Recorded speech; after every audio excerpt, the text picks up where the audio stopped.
He's coming on. He's here. All right, fellas. I'll do. Hey, kids! Hey there. Me, Johnny Fox, here at Snicked, and I am not alone. We have the Parker Brothers. We do indeed. Again, it's always a pleasure, kids. How we doing? You all right? I'm good. I'm very good.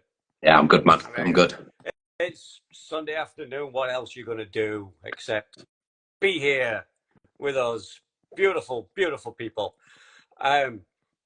So, for anyone who's not paying attention, this week, this month, however often we've managed to do these, I'm going to need something to write down as a scorecard because we're doing something a little different. We're doing I've been calling it a pop culture punch-up, although I'm sure no physical harm will come to any of the participants involved. It's going to be not on camera anyway. Versus brother. Cain and Abel. Cain and Undertaker. Scar and Mufasa. Thor and Loki. Exactly. So, but what I'm going to do is we're going to have a series of questions, but I'm not asking these kids some kind of IMDb, Wikipedia, which two famous actors starred in the 90s movie Face Off? Right? Because it's guaranteed to end in a draw because they know this shit. So it's going to work like this. They're going to be questions more based on opinion, like what's the best or what's your favorite, something or other, and it's all going to be about the pitch. They're going to have to convince me that their idea is the best idea, that they deserve a point, that they're correct. Now, they're going to give me their real opinion. They're going to give me what they think would win. They're going to give me what they think I want to hear. They're going to play a little dirty and just try and appeal to me. They know me fairly well. They know what I might say if I was asked the question. They could go down that route. Who knows? The gloves are off if they were ever on. It's all down to the question. Yeah, and, the gauntlet has been laid down, so. And I'm just going to find a pen. There we go. I'm going to need that. And we're going to get straight into it. Now, I will give one last straight into it and then rambles on some more. Just give one last disclaimer if anybody cares about such things, that I did give these two a little prep time on some of the questions. They may not have taken it. That's on them. But I did do my homework, sir. On some of the questions. Don't get it. To make things run a little smoother, perhaps, a little quicker, and maybe just more interesting with a little more thought put into it. But the cocky little fuckers did also ask for some "can we think on our feet" questions. So there'll be a few of those mixed in too that they don't know what's coming. Right. Let's get ready to rumble. Now, so we're going to start with this.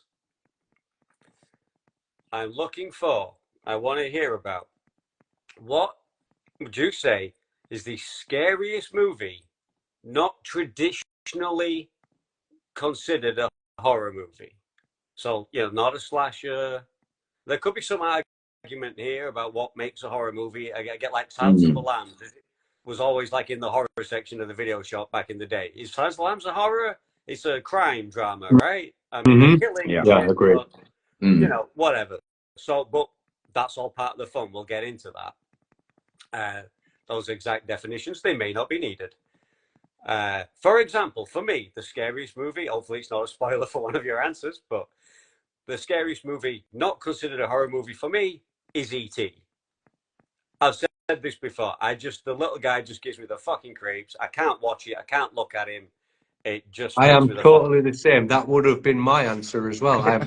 Him and the tortoise from Neverending Story gave me nightmares. Of all the things in Neverending Story, it was the tortoise with the cold. Right. But big big eyes, wrinkly. No. Yeah. Mm. So, who wants to go first? I think Stuart's kind of already started, so I think Stuart needs to follow up on.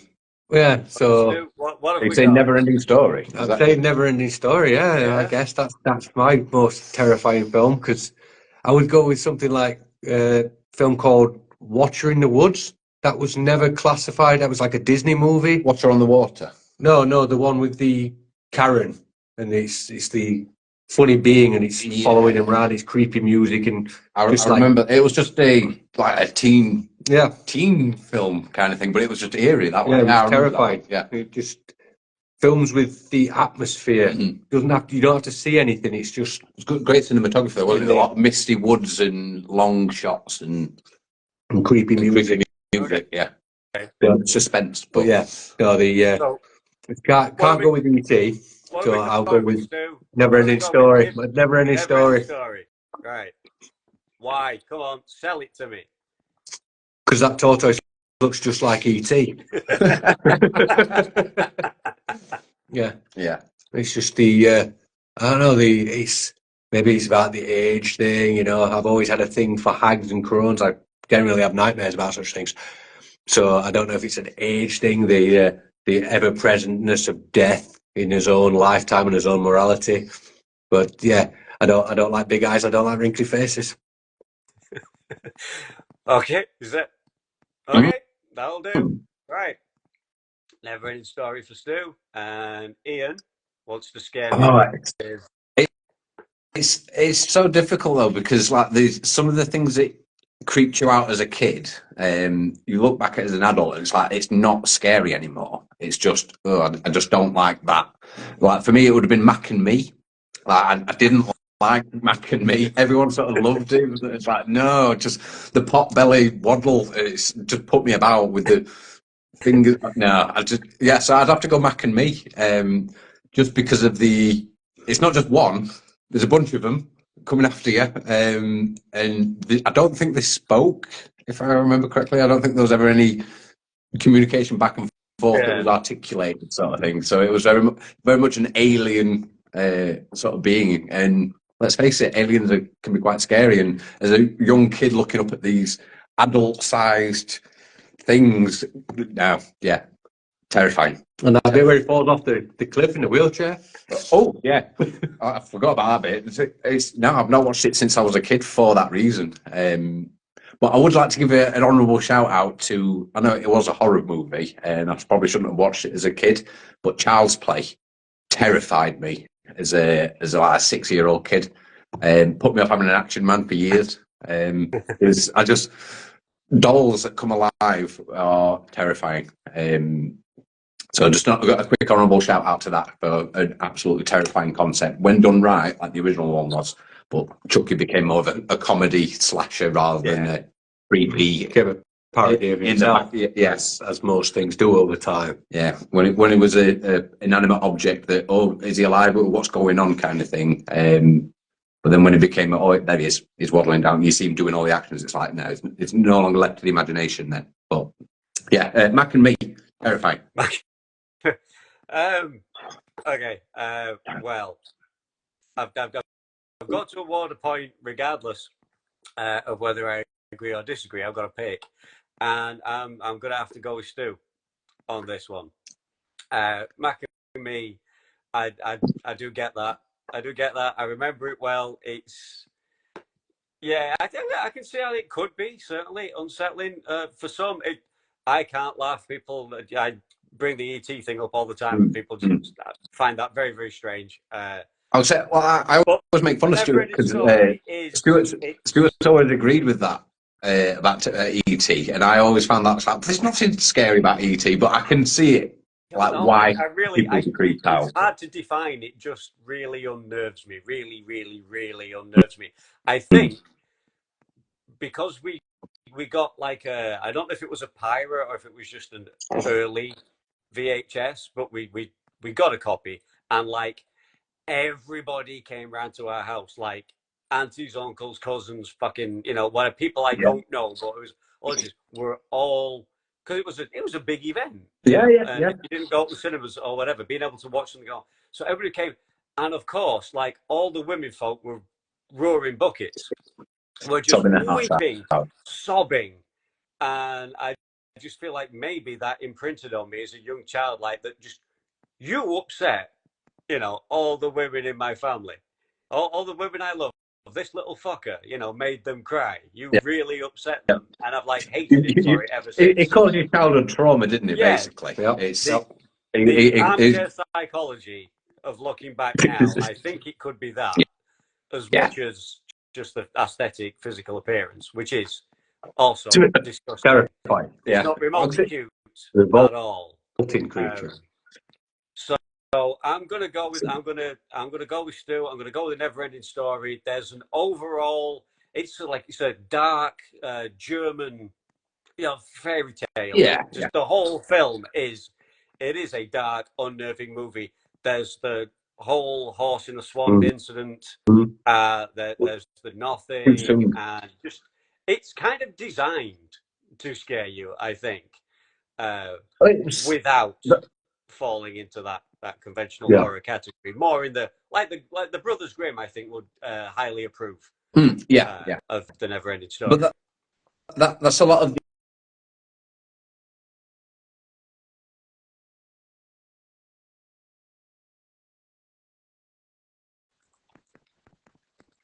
Great nice.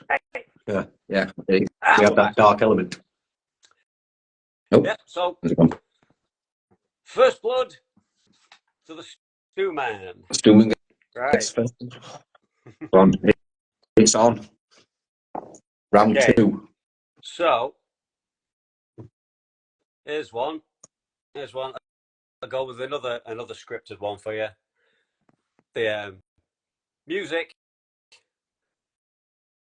Pop star, rock star, what's the duet? What would be the best duet that never happened?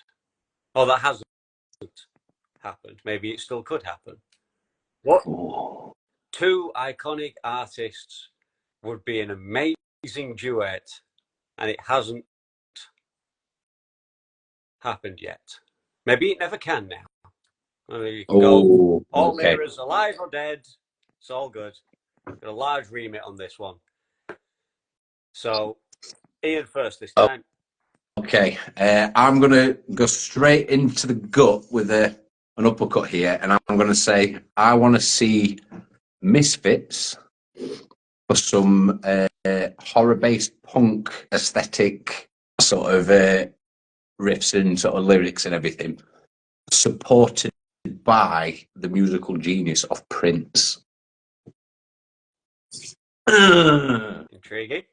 That's what I'd go for. Because let's face it, Prince, like whether people openly admit it or not, like Prince was fantastic, both lyrically, musically, creatively. Whether you like his music or not, you can't take away from what he was capable of.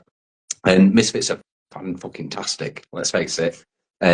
Horror-based punk riffs, some of the greatest sort of horror music that's not horrific to listen to, that's upbeat and fun.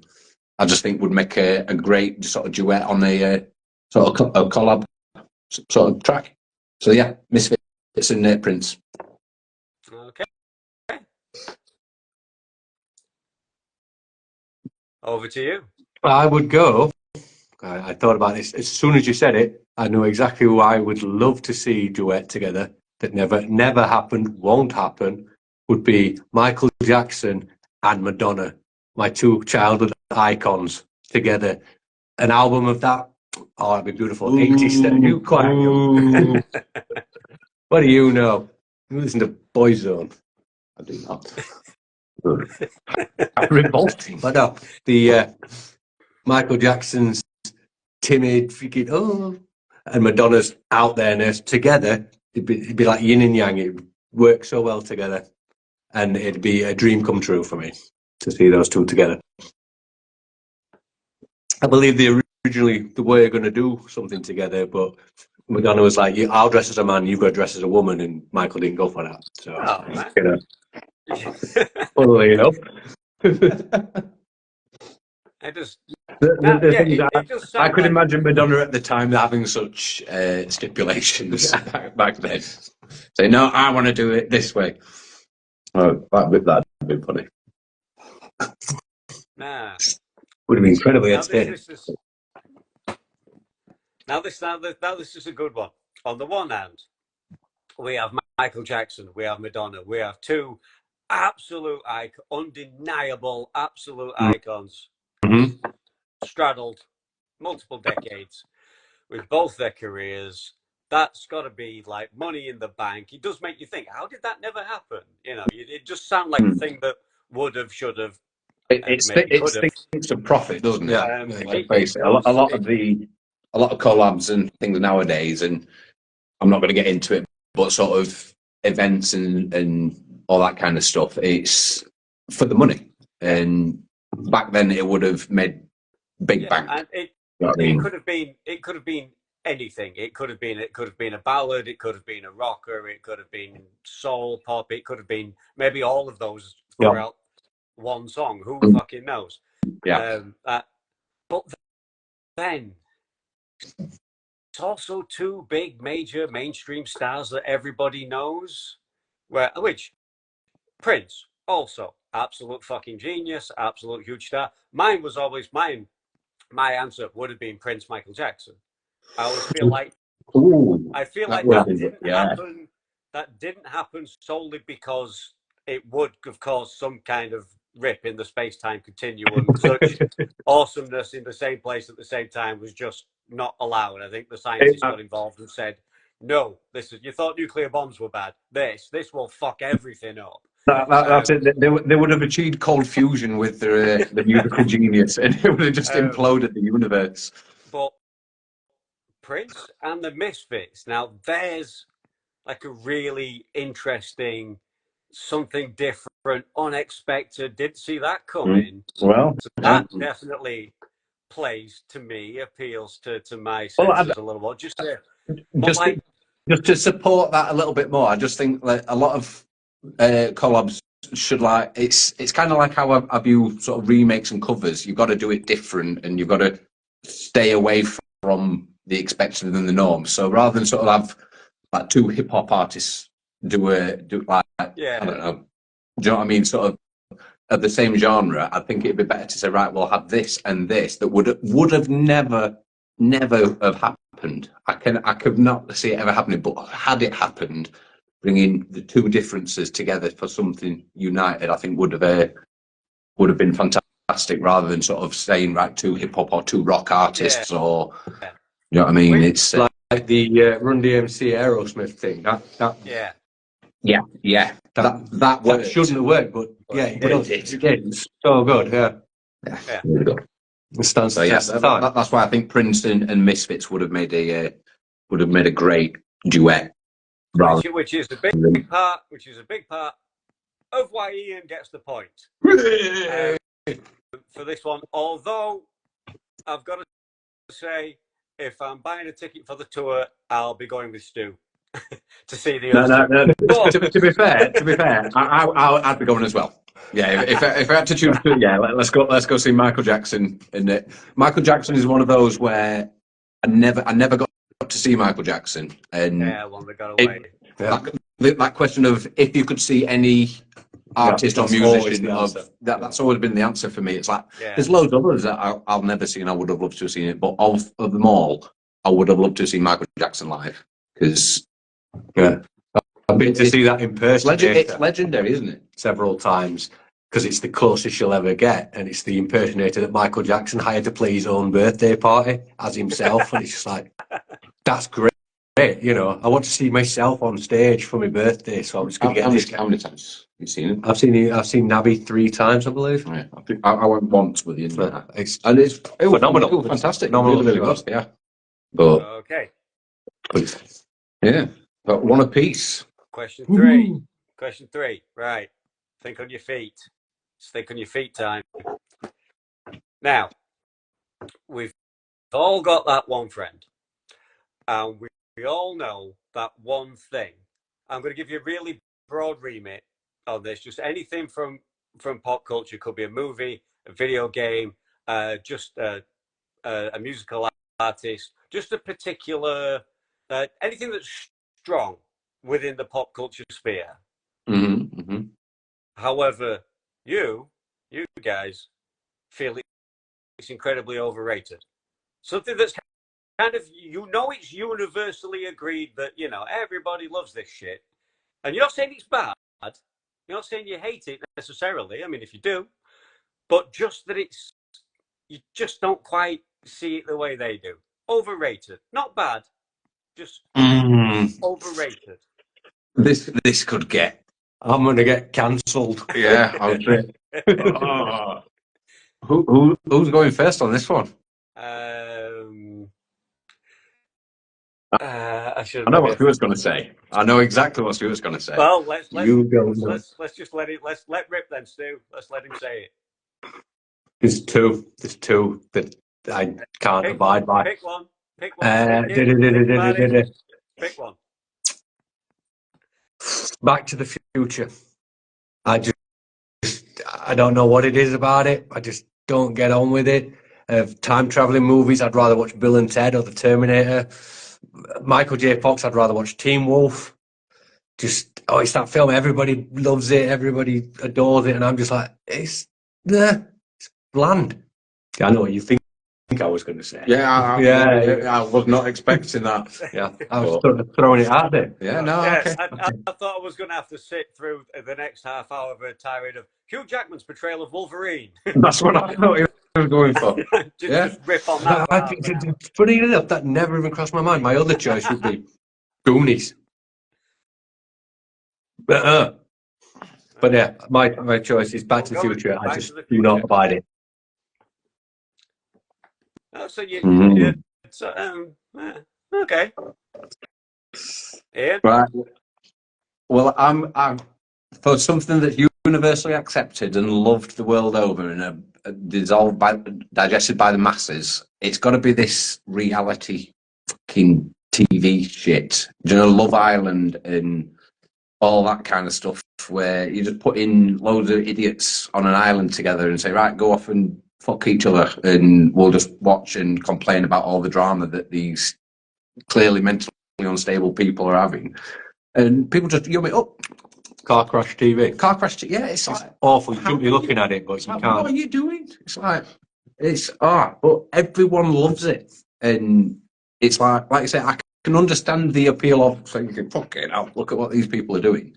But like Stuart just said, you shouldn't be looking at that. That's not a good sort of indication of society as a whole, where for entertainment values, you're watching promiscuous idiots getting themselves into awkward situations, and just it's horrible. It's not it's not exactly art. No, it's garbage. However, this is garbage.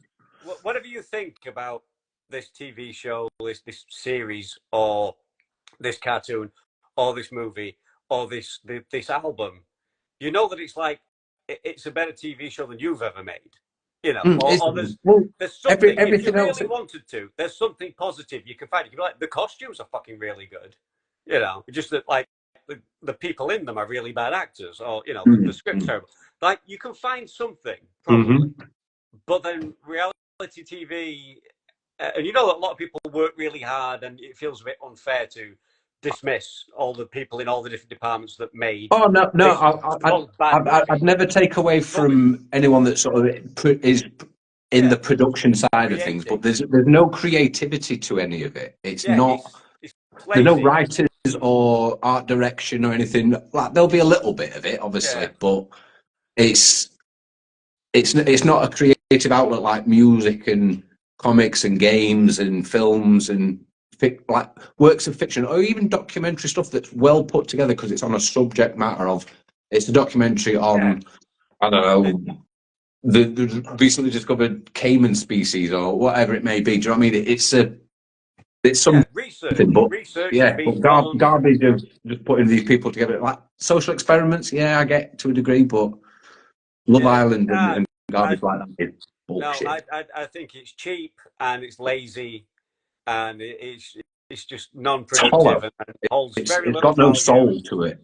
It's soulless and just yeah. No, so And that's the one that I would say is absorbed by the masses, and I can't see why. And where. Yeah, and clearly is the winner of the next point. Yep. Although I do. I can completely relate to Back to the Future. It's not that I don't like it. I can watch it. There's worse things. There are far worse things. The theme tune's kind of cool. Can I just throw a more pop culture sort of one? Just I don't want to debate or anything, but of late, I would say Star Wars gets my vote. It's like blanket. I can't understand why people are still have some more Star Wars. Yeah. Yes, you want some Star Wars? Yeah. The people that still just love it because it's Star Wars, but it's not. It doesn't have the quality.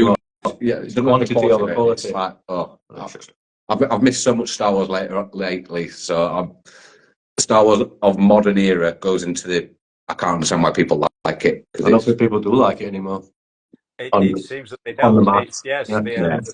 Unfortunately, the peasants are revolting. It seems on that one. The general consensus seems to be, please just fucking stop. Me and Stuart have discussed this many times, and we've said like when you look back at the original Star Wars, and then how long we had to wait for the prequel trilogy, and then there was a want for it, there was a need for it, a hunger for it, but then because it made money, they said right, we're going to put some more in. And I can understand the sequel trilogy being made. The quality of it, it's all right, but it's not what I would have liked. But then all the other, have some more. It's like I've had enough. It's like, you know that one obscure character who didn't have a story? Well, now we're going to tell his story. Yeah. Why do we care? Do you remember? Like, it's an all right film for a few points, but like Rogue One was a film that I didn't think needed to be made because we already knew what happened in that story, in the storyline. We already knew what happened in it. So why are we doing a film when we know the ending? We know how this is going to end. There's no suspense of will they make it, will they not make it? No. Maybe Darth Vader's good. Yeah, that's the best bit in it. And then comes in that ship and everybody's just absolutely bombing themselves. And it's like, yeah, there's Darth Vader. I like that guy. That bit was great, but having the 20 seconds, an hour and a half, 2 hour film based on some characters where you know how it's going to end for them. There's no will they, won't they? Yeah. So why do we need to make it when we already know the outcome? We've already been where it leads to. So tell us something we don't know, kind of thing. So, yeah. Anyway, that would have been my other thing. Anyway, so while you've got those juices flowing and you're thinking on your feet, let's continue doing that. Okay. Let's continue doing that and try and convince me, Ian, first. Try and convince me. Just straightforward. What's the best sitcom? Oh, the best sitcom. Any era. 5 minutes. Allowing animated. Okay. I'm going to have to go with... It's got to be Friends, I'm afraid. I know a lot of people say, oh, it's dated and it doesn't hold up nowadays. Agreed. But for the era it came out with and just for the quality, it was consistent quality for me. I found pretty much every episode funny. Characters had their quirks and were consistent but had their arcs. It's a great series, I think. And yeah, it's the one that I would always go back to, like for a bit of background noise, or I'm just sat there playing on my phone or whatever. Stick Friends on in the background. You know you're going to chuckle at one of those bad jokes. Sometimes even if it's like, oh, you shouldn't be joking like that. It's entertainment. And yeah, I like Friends. Okay. So, we'll keep riffing on that while we wait for. Did you have a favourite friend? Character. I like Chandler. Chandler was always kind of my favourite. More so, I didn't really watch it when it was popular, when it first came out, I went back and watched it, and I think I only first watched it in its entirety a couple of years ago, maybe 4 or 5 years ago. But Chandler's definitely my favourite character throughout it because he's just so cynical and pessimistic about a lot of stuff. And the jokes he makes, it's like, yeah, I can relate to him a little bit more. I can't relate to, well, the funny thing about Friends is you can kind of relate to every character at different points because they're all kind of everyone. Like you are every member of the Friends cast for their own particular reasons, like the obsessiveness of Monica, for example. Like everyone's got their obsessive side, everyone's got their Monica, but you're more one than the other kind of thing. But yeah, Chandler was my favourite. That's exactly how an ensemble cast is supposed to work. Yeah. And many writers, directors, producers fail miserably at that time. Time again. They say Simpsons are the same. That's why Simpsons works because we're all yourself in every character. We've all got each of the Simpsons family, like the five, well, I suppose six if you include Grandpa. Yeah. You've got all your aspects of your personality represented there, so you can relate to each one at different points. And when they have their story arcs, it speaks to you a little bit more because it's like, well, I can understand that viewpoint on it. I think some of it. Right. So, Friends. Well, Stu? you follow that. Mm. I have a horsey. No. My favourite sitcom that I believe is one of the greatest sitcoms of all times is Dinosaurs. Jim Henson puppets as dinosaurs, but like you said, you see yourself in the characters, you relate to them. It's got the mum, the dad, the two children, the baby, and they get into some wacky dinosaur situations, but then they also deal with real life. I know that final episode. I just remembered was it Earl? The dad. Yeah. The dad, yeah. Do you remember his boss? The big Triceratops behind his desk. Just crammed into this smoking cabs in a little caravan. I remember Robbie's best friend, the punk dinosaur Spike. It was like an ankylosaurus or something with all the piercings and stuff. Was it like bald headed? Yeah, big bald head. But he had like bandana on and stuff. Yeah. But like you said, you got all the real life situations. Oh, I've got to go to work. I've got to do this. I've got to maintain social thing. But then the dinosaurs and the Jim Henson puppets. And let's face it, the baby. Like everyone, it was one of those. Everyone's not a mama at some point. Everyone's not them. Yeah, everyone's done that. So. Yeah, man. And what's he do? Monotonous tree pusher job. That was Dale's job. He just pushed trees over. That was his job. He just go push trees over. Bunch of eating out of his pale lunch. I'd forgot all about that. Well, I've not forgotten about it, but I've not thought about dinosaurs in years. Yeah. Good answer. Good answer. Well, so we have Friends, and we have family. We have dinosaurs. We have live action. We have puppetry, animatronic. We have something greatly regarded as one of the greatest TV events of all time, watched by millions and millions, and we have a kind of a cult classic, perhaps, but the final say is with me. And I agree with everything you said about Friends, except its consistency. I feel it hits the ground running, and it is everything people say it is. It could be one of to the early question, like overrated things. It is everything people say it is, I think, for 5, definitely, maybe 6 seasons. Yeah. And then I feel like, as a lot of sitcoms do, if they're lucky enough to run long enough, like more recently, like The Big Bang Theory, they lean so much more into the kind of soap opera element than the comedy, than the just like laugh a minute, make us go. Put these guys, you want them grounded in reality, but then you want to put them in like ridiculous situations, with the leather trousers and the talcum powder. And some people go, "Oh, it's fucking stupid."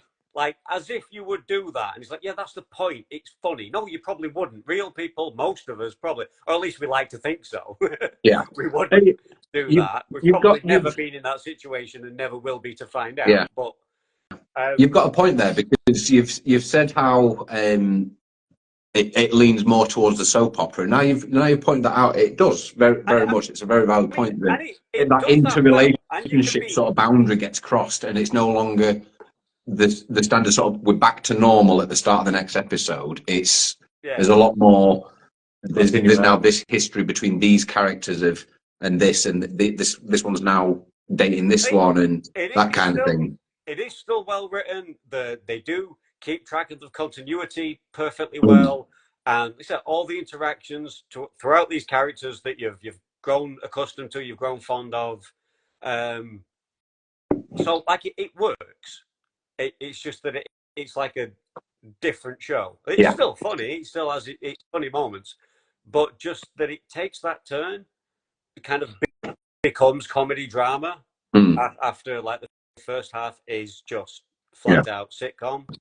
That's fine. That's good. That's probably the way these things probably should work by all accounts, and it seems like a natural evolution.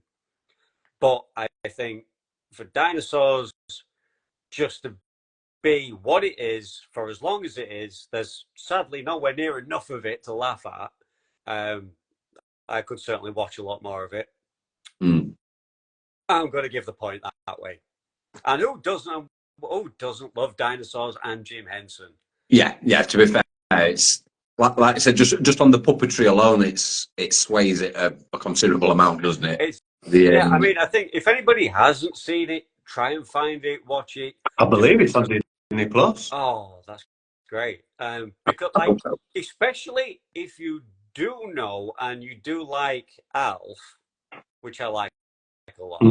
But if you thought Alf was good, Dinosaurs kind of takes that to a whole other level.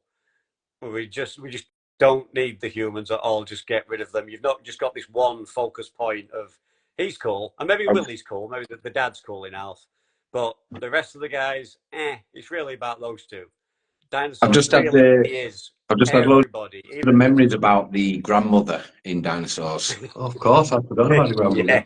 Yeah, obviously, because I always remember that episode where the baby steals the electric wheelchair, and when it bursts out of the kitchen to "Born to Be Wild" and singing along with it, I that's etched in my brain that moment in Dinosaurs. It's always whenever someone mentions dinosaurs, that's what I go to.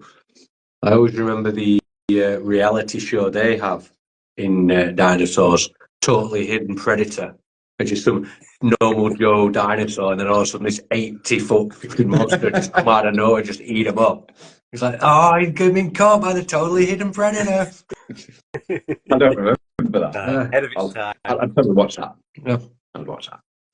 Fantastic. So, for anybody keeping score, it's 2 apiece. 2 all right now, and it's all to play for. So, back to the script. Sell me the TV show or the movie that you think would make a great anime. And you can decide if you're making an anime series or an anime movie. I don't really care. Live action to anime transference. Because we're getting Terminator shortly. Yeah, I was just going to say I'm looking forward to that. Too excited. I am looking forward to it. I'm trying to keep it on a level I can handle in case it goes wrong. I don't know. But Netflix have been pretty successful with their overall anime stuff they're doing. It's pretty much all I watch on Netflix these days. Yeah. Love the Castlevania. I love all the Baki stuff. Yeah. But I forget what you call it.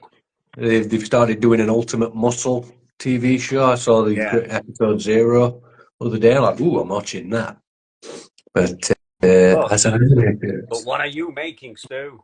What am I making? You're in charge now. What are you commissioning?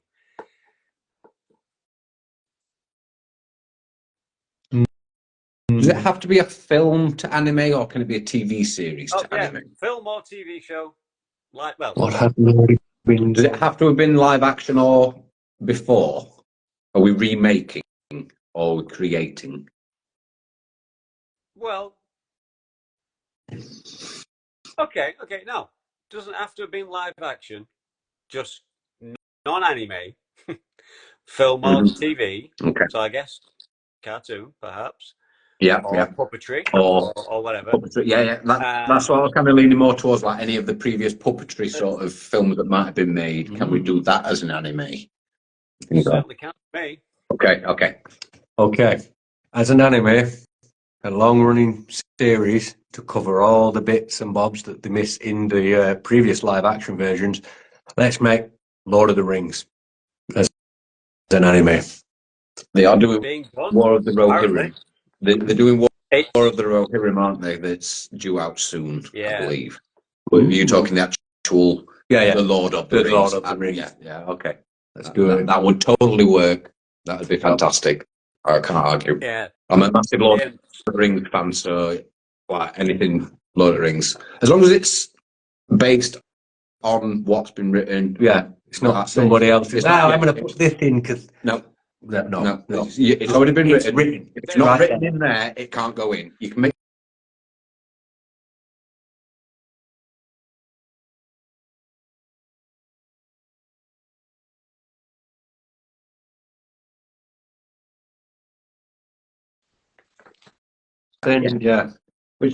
But yeah, don't massively deviate and say, "Oh, this character now does this," or Boromir doesn't die. Yeah, he does. Boromir dies. That's part of the story. That happens. But yeah, a Lord of the Rings animated would be good. Let's see. That Balrog. Yeah.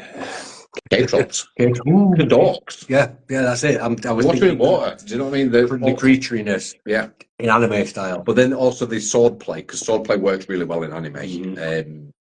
Like I always love the slice and then the followed up body disjoints and disconnects and slides apart. That'd work so well. Yeah, good answer. Doing it. Yeah. Fantastic job on helping him win. Ian. That's Ian's it's not Lord of the Rings though. It's that's not exactly fair. how this is supposed to work. Yeah. I'm not only picking your brain, I'm picking his. I've got him on my side. How can I not win? Right. Okay. Right. I'm gonna go. I can't really compete with Lord of the Rings, can I? So I'm gonna go a little bit out there. I'm gonna say I'm gonna do a feature-length anime remake of a 1980s, I think probably early 90s, sci-fi action horror flick, Split Second, starring Rutger Hauer. Because it's a fantastic film, and I love that. It does not get enough credit. It doesn't get enough credit. It holds up today. It's brilliant. If you haven't seen Split Second, I think it was on Netflix. I'm probably talking to the kids, kids. If you haven't seen Split Second, go out there and watch Split Second because it's a fantastic film. It's a bit not aged. It's a bit of its time kind of thing. So it's very much it's stereotypical action kind of hero kind of attitudes and things like that. It's not chauvinistic or anything like that. It's not one of those kind of films, but it's Tim Cattrall's in it. Wow. Harley Stone. Harley Stone and his sidekick Dick Durkin. Do you know what I mean? It's Dick Durkin and his sidekick Harley Stone. Oh, of course, yes, it is. Says it, because he's the Black Mask. He's the Black Mask. Yeah, so that is an anime. I think it would work really cool because the Ghost in the Shell. I can't remember his character name, but he looks very much Rutger Hauer-esque. Not the major. That is Harley Stone is like the art style that I'd want to go for. Sort of that's the one. Sort of the I forget his name, I apologise, but the director of sort of the Vampire D, Bloodlust, Ninja Scroll, that art direction of that style is how I would see it. So yeah, I'd like to see a split second anime. I think that'd be cool. Yeah, so would I. Yeah. And they could cover the bits in the story that kind of, because if I remember rightly, it was originally a different kind of film, and then they chopped that bit out and they changed it for that bit, and then people say, "Oh, it don't make sense now." But why is it this and why is that happening? But I like that to it because it gives me that question of like, well, is it that or is it that or what? Yeah. What is that? Why did they talk about all that so much and then it a whole bunch of like hinted backstory that just comes from like conversations. It's not really like exposition to explain it to you because, like you say, it was in the film and then they got rid of it. So they just have these little hints of bits of conversation of something that happened back then. But it does make sense. It just, you like, as we were saying, in a sense, you didn't need to see what happened in Rogue One because we know what happens in Rogue One. Yeah. But it's still the fans to give some of those things you'd hear about in split second, maybe to actually see them would be kind of cool. You could maybe get away with that without affecting the questions that would need answering. And I think that's what it's about. It's a lot of films and storytelling. It's about answering a question, isn't it? But Rogue One doesn't answer any questions because no one asked the question. Yeah, everybody already knows the answer. That's just it. And I think that's what boils down to these needless sort of spin-offs and things like that. If it's not answering a question of what's all that about, like fans want to know. Like I can understand Mandalorian as an example for being a spin-off that's successful because Mandalorians are cool and everyone's got questions about it. Like, oh, these armored bounty hunters, but having questions about just more Jedis, it's like, well, we know enough about Jedis, don't we? I mean, I know there's going to be fans out there that say, oh no, there's more to it. It's like, yeah, but no one's really asking that question about what's the fundamental principles of Jedi religion. You know what I mean? But people ask questions about Mandalorians. The latest, the Acolyte series, not watched it. It's asking a few questions and throwing out there a few grey areas to people that most of us have thought about and discussed and speculated and debated on back in the day. Yeah. And for years, have you watched it all? Covered in so many novels and video games like KOTOR 1 and 2 do a great job. It's the first sort of, to give it some credit where it's due, it is definitely easily the first like live action Star Wars to be brave enough to kind of go there and not just paint the Jedis as whiter than white, goody two shoes. They are everything's fine, and that it's maybe slightly repressive and have you like a cult seen it all? to be a part of. They kidnap children and pull them away from their parents and then expect them to be okay with that and not remotely emotionally scarred or anything. And people hate it for that because they're just like, why are you trying to make the Jedi look like bad guys? Like George Lucas did that. George Lucas tried to do that. He tried to show you Luke Skywalker wearing black and choking the motherfucker out so that he can get to Jabba. Like there's just kind of power out there and you take it and you use it as you see fit because you're either like an asshole who wants to run the galaxy or you want to help travel the universe, like helping people in need. You can just take your pick. There is no light and dark side. There is no Sith and Jedi. That's like a man-made thing to do just to try and keep tabs on it and keep control of it. Yeah. To be fair to the Acolyte, it's very, I'm probably making it sound a lot better than it is because it's very I'm saying it's very the spin you're giving me there, it's like, that sounds quite interesting. But if it's touches these areas very gently, but I want to deep delve on that kind of stuff. That it's touching them at all is causing a big stink, which is probably a good thing in a way. I think it's the right reason to be talking about Star Wars. Yeah. But although all these discussions have been had and they have been done in lots of books and video games that Disney have now decided are non-canon. Yeah. But then are now like making stuff that's already been made, and now they can claim it's theirs. Yeah. as if the guy who wrote that novel that's all about this never did. I think anyway. The thing that they need to do with Star Wars, I think, is they just need to park it for a couple of years and just let it slumber and just let it rest. And I think they treat it too much as a cash cow because like it generates money. Yeah, I get that, but again, there's no. This green skunk had a golden goose. Come on, give us another egg. Yeah, and it's let it marinate for a bit. Let us want a Star Wars rather than just saying here's another one, here's another one, here's another one. And they've oversaturated the market with it, and I think that's why it's possibly flailing and losing a couple of fans. But anyway, definitely a big part of it. Meanwhile, back to the question. What's the score? Is it 3-2 or is it 2-2? It is currently 2-2 until I give Ian a point for split second because it is one of my. It sounds like he didn't know beforehand, but it is one of my all-time faves. It is a big deal. I knew it was in this house. It gets all the credit and it gets all the love, more than it really deserves. In this house, I spent a lot of time and money tracking down DVDs and shit to get my hands on of that film because if you kind of missed it the first time round, it became really quite hard to find. Downloading bad copies or risking paying lots of money on eBay for people who don't actually have a copy. We first had a copy of it on a double Rutger Hauer double bill. It was Split Second and Wedlock. Two tape on a double bill. No, it was one tape, wasn't it? Split Second was the second one.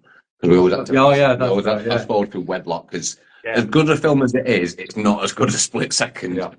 So we always had to make sure that we stopped it before the video got to the end of the. Because videos had auto rewind. Yeah. If you didn't turn it off and stop it, it'd rewind back to the start of Wedlock, and you'd have to fast forward it next time you wanted to watch it.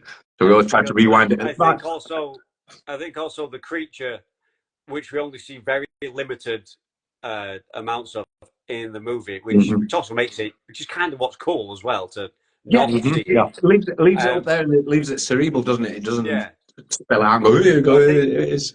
When we do see it, and it's kind of like it's a little bit xenomorph, it's a little bit mutant. It's a little bit Slender Man as well, isn't it? It's very gangly and I can see that. I can picture that in the anime style you mentioned, a la Scroll, and like with long, creepy, and all the saliva in the mouth, and you can see all the shots, can't you? That you'd usually like. I want that shot of that, and I want that of that. Yeah, a thing of beauty. I think that would be. I think it translates very well, like cinematography wise. The shots of his apartment, like his refrigerator with the guns in it, and the chocolate love arts, him controlling that, just the little, good call. That works. That works for me. Okay. Gouter. Ooh. I never thought I could beat Lord of the Rings on that because a lot of the Rings. I thought I had you both in that one. Yeah, it's also because I know it's the War in the Rohirrim, so I know it's slightly different to what Stu was presenting, but the fact that we are getting Lord of the Rings in a wide sense as an anime is a real thing that it's not here quite yet. It does look. Some of the stills they've released, the artwork really does look pretty fucking cool. Yeah, I'm so excited for that because it's been a long time since I've had something coming up that I'm like, oh, I can't wait for that. Can't wait for that. That is probably one of the most anticipated ones for me. It's something I want to see. I want to watch something like that. I haven't watched Rings of Power because it's not what Tolkien wrote, and that's what I'm a fan of. So I've just not watched it. I'm not going to badmouth it or anything because I've not watched it. But War of the Rohirrim, it's anime, so I'm down with that. Yeah, I'll watch some of that because. So, and now for something completely different.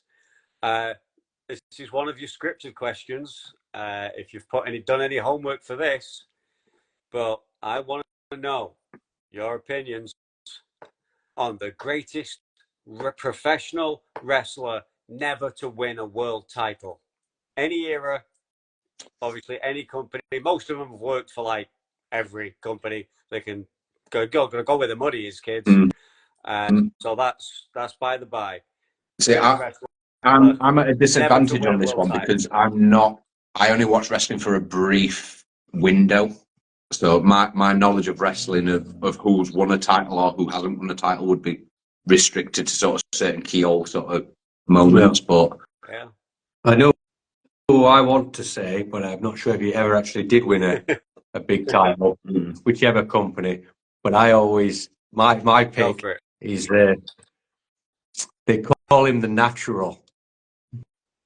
Dustin Rhodes, when he was Gold Dust. Forever denied. Yeah. In any incarnation, any gimmick, any name, any company. Yeah. Got to be on kind of borrowed time. Got to have, 1-2 years left? I think he was going to make this year his last year, but he had a lot of time Has he never off. won a title? Not the big one. Not a world champion. No. Never won tag titles and intercontinental titles, but I'm surprised at that, to be fair. Pretty sure, yeah. Like I say, my knowledge of wrestling is pretty limited, and I only know certain bits and bobs, but I know who he is, and I think he hasn't won a title. I was literally watching someone on him the other day when he was talking about Tourette's Gold Dust, and he was partnered with Booker T. I love that. That was so much fun. Yeah. We're going to throw you into an electrical box and give you Tourette's. That was it, wasn't it? Was it Kane that threw him? I think Triple H. Triple H, yeah. Yeah, I mean, spoilers, kids. If anybody doesn't know, professional wrestling, while not fake, yes.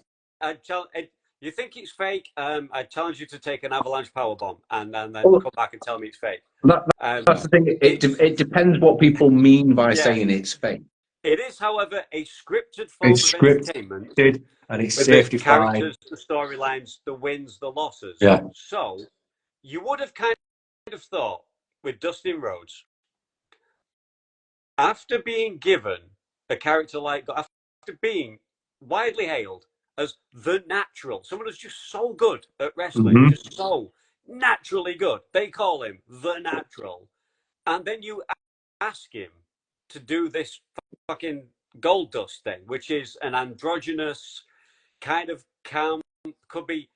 It's not gay, but because it's all men, it's men versus men. The fact that he's coming onto them and he's jiggling around and he's touching them where they don't want to be touched. It was basically a drag queen kind of character, wasn't he? In a lot of ways. Yeah. I mean, I apologize if I'm not allowed to say that kind of stuff anymore, but that's the kind of thing. It was clearly of masculine sort of behaviour and everything, but pushing it to that boundary where it was pushing other people's comfort zones, wasn't it?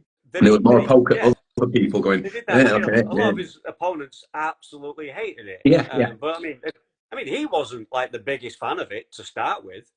But my God, did he lean into it and make it work?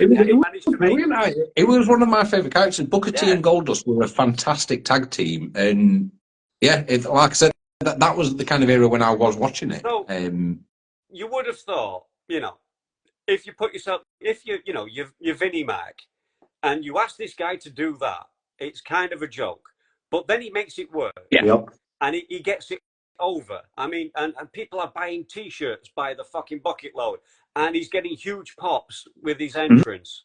You think, even if you don't give it to Gold Dust, but you end that character, you turn him back into some masculine beefcake thing, and then you give him the belt as a thank you and a reward for Gold Dust. If you don't want to give it Gold Dust, if we just weren't quite that progressive yet, we're progressive enough to have the character, but to hang the belt on him, I can maybe see why they maybe didn't want to do that.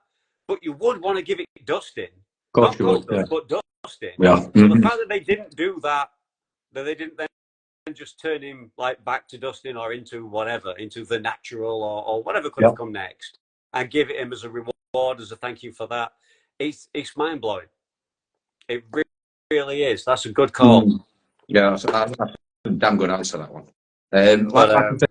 My response is my retaliation to that is like I said, I clearly don't know as much about wrestling as you guys do, but I've got to go with Kane not winning the WWE title.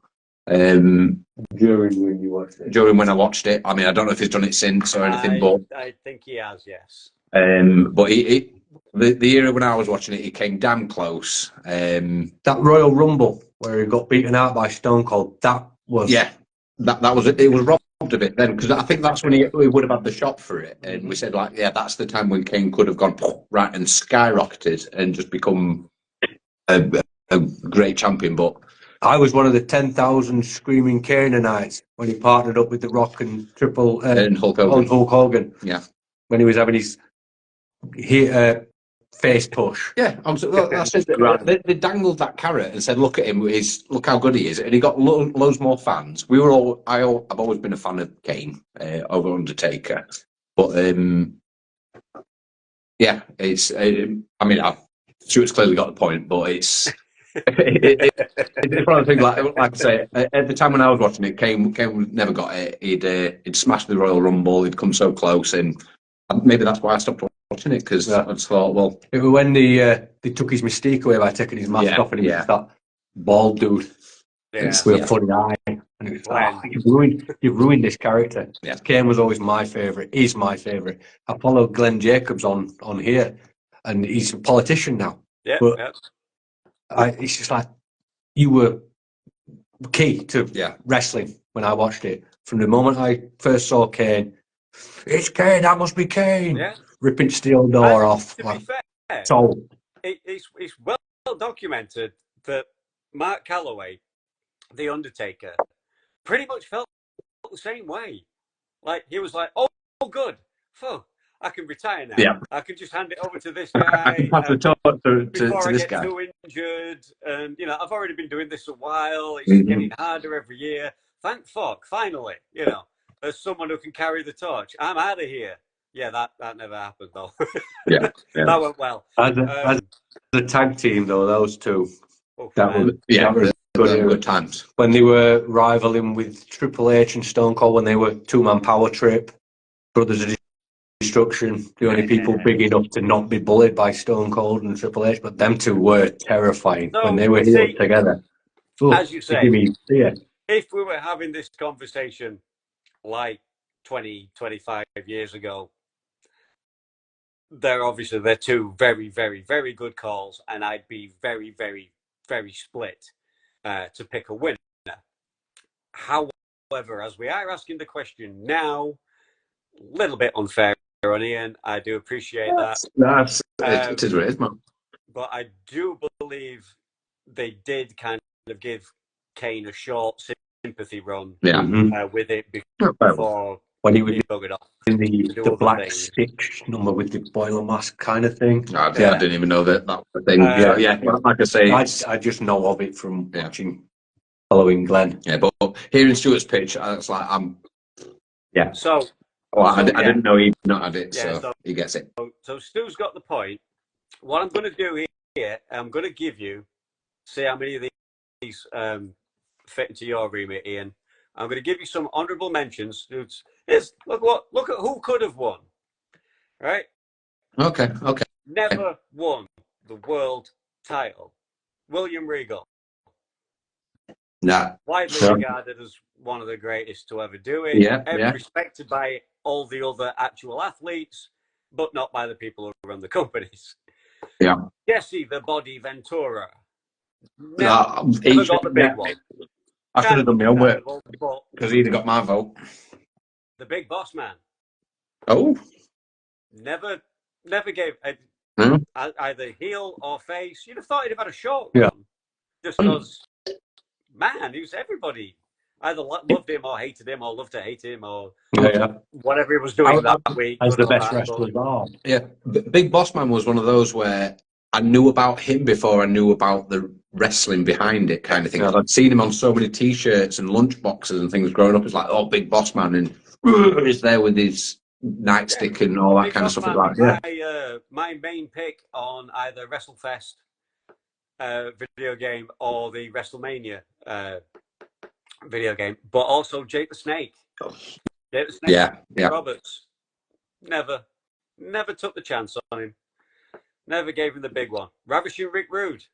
No. Huge star for a while. Never got it. The British Bulldog. Wow. I think he's overrated.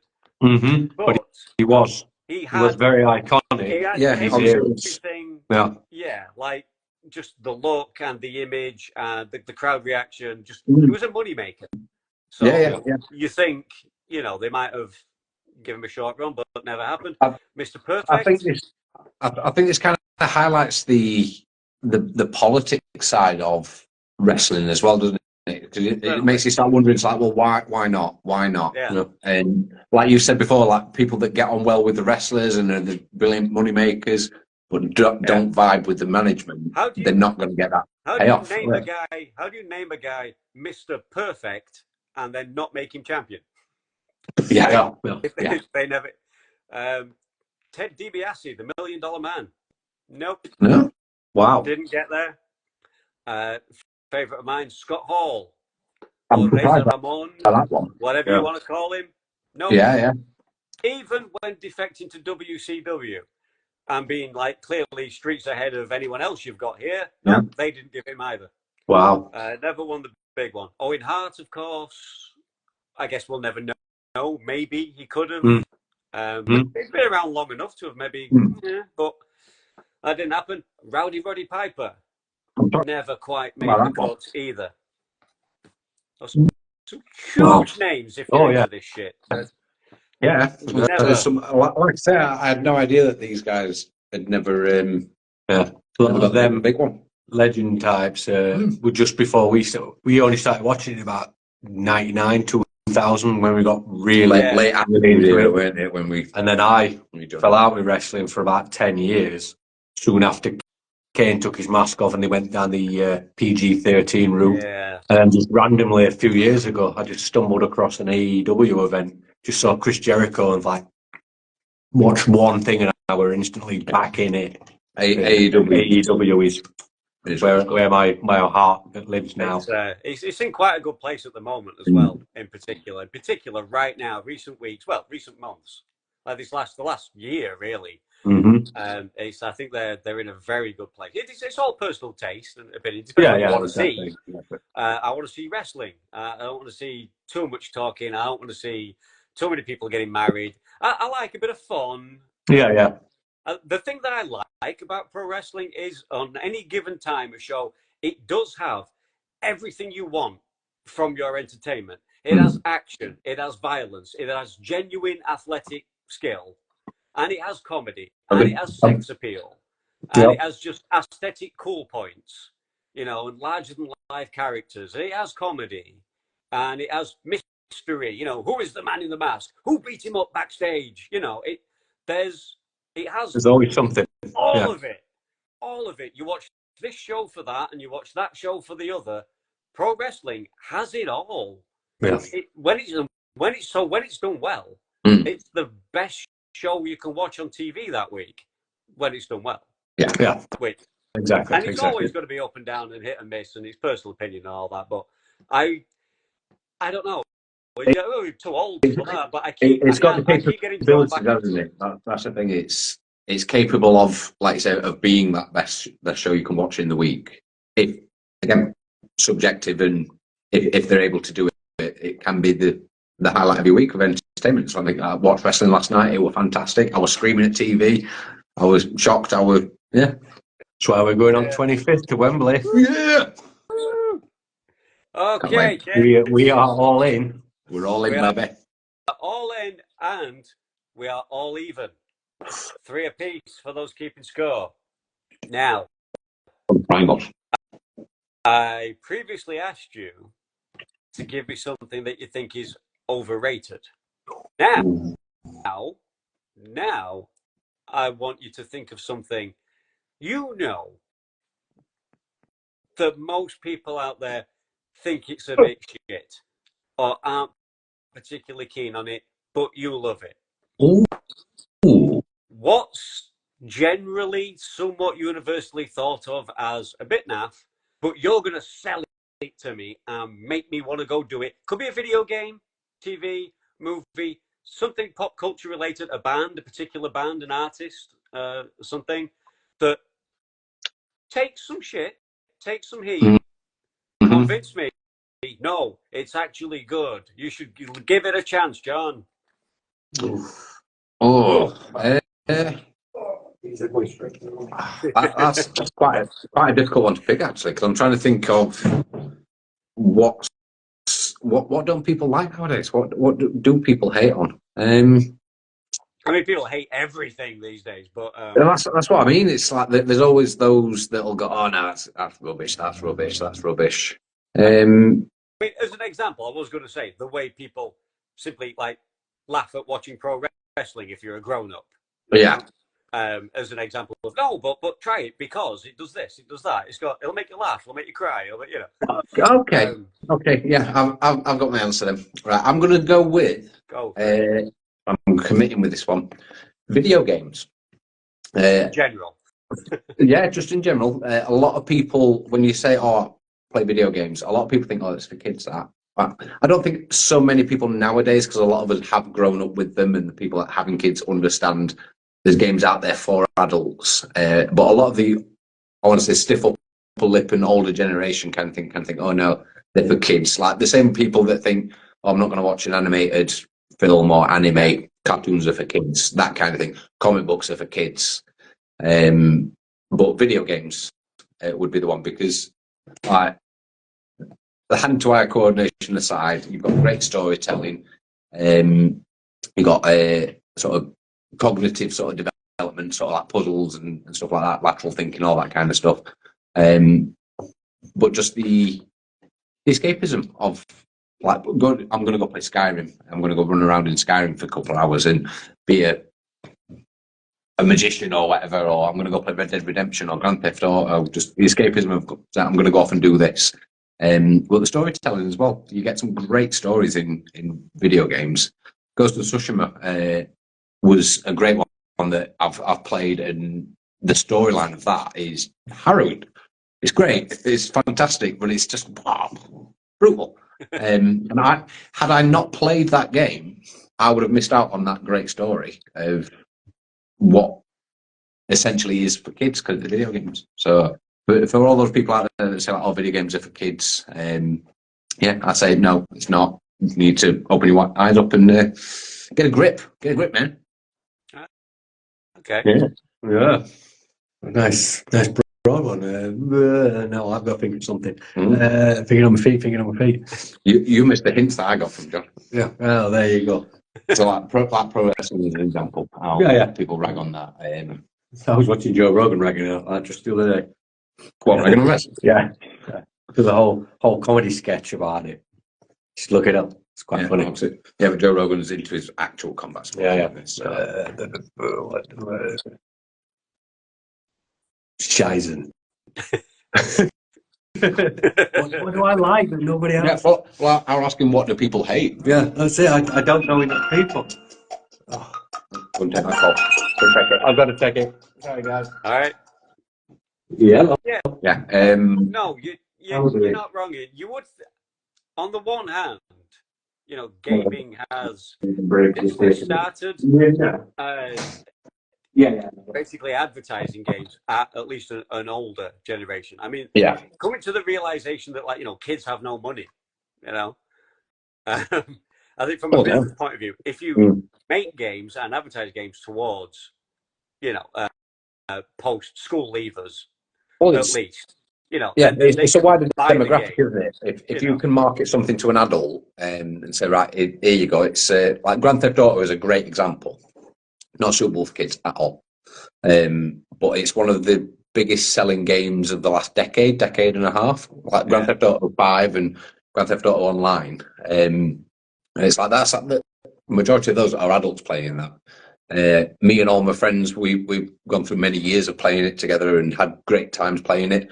Again, all tax-paying adults. And we're all having a great time doing it. So it is undeniably, it's a mainstream multi-billion-dollar industry now. There are esports competitions, world championships. You can be a professional gamer. Yes. You can earn money at this, not just through YouTube or Twitch streaming, but actually like competitive, being good at this thing.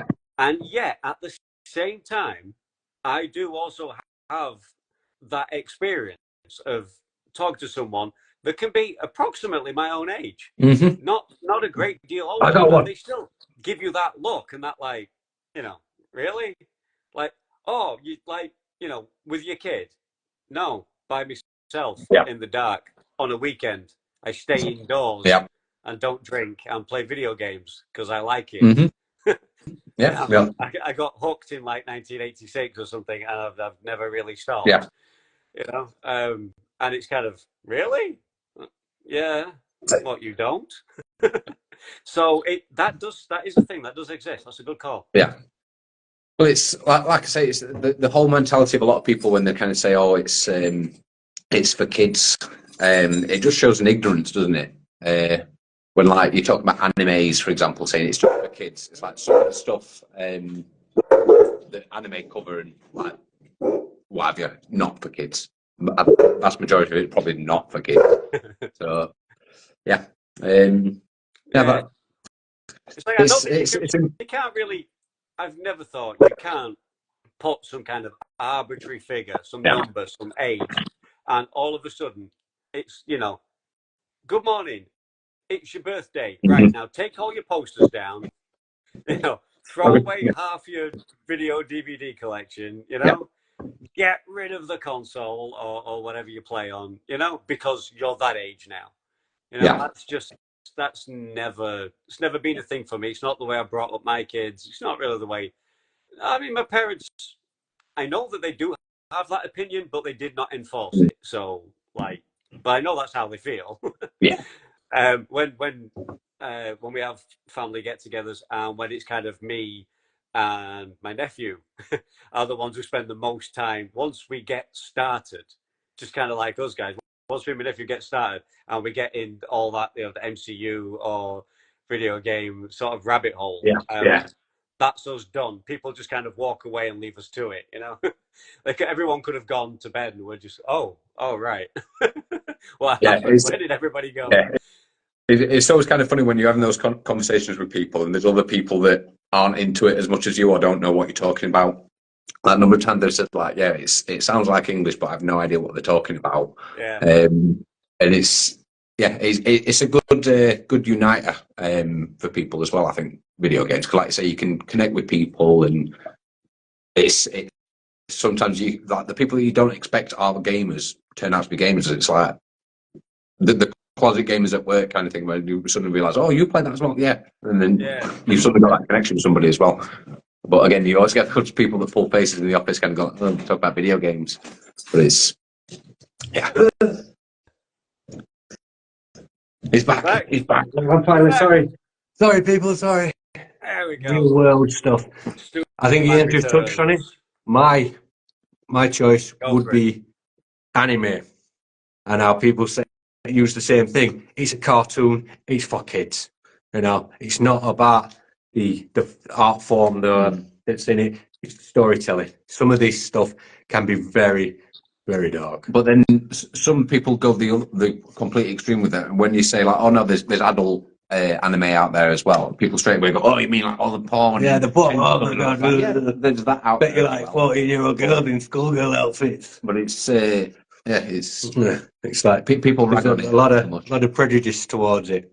Just animation as a whole. I know people who won't watch anything Marvel related if it's animated. It's like, I'm not watching it, it's a cartoon. It's for kids, you know. And it's just like, no, it's just a different medium. Remember, the stories are all there. It's sometimes even better because they're not constrained by live action special effects or actors' limitations and stuff. So I can throw it out. I would take the DC animated universe over their movies and some of the Marvel movies. To be fair, the DC animated stuff of late, anyway. Yeah, it's beautiful.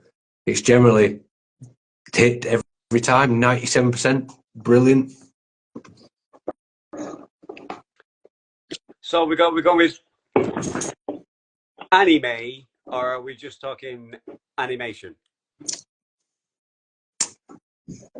Go animation, yeah. Go animation.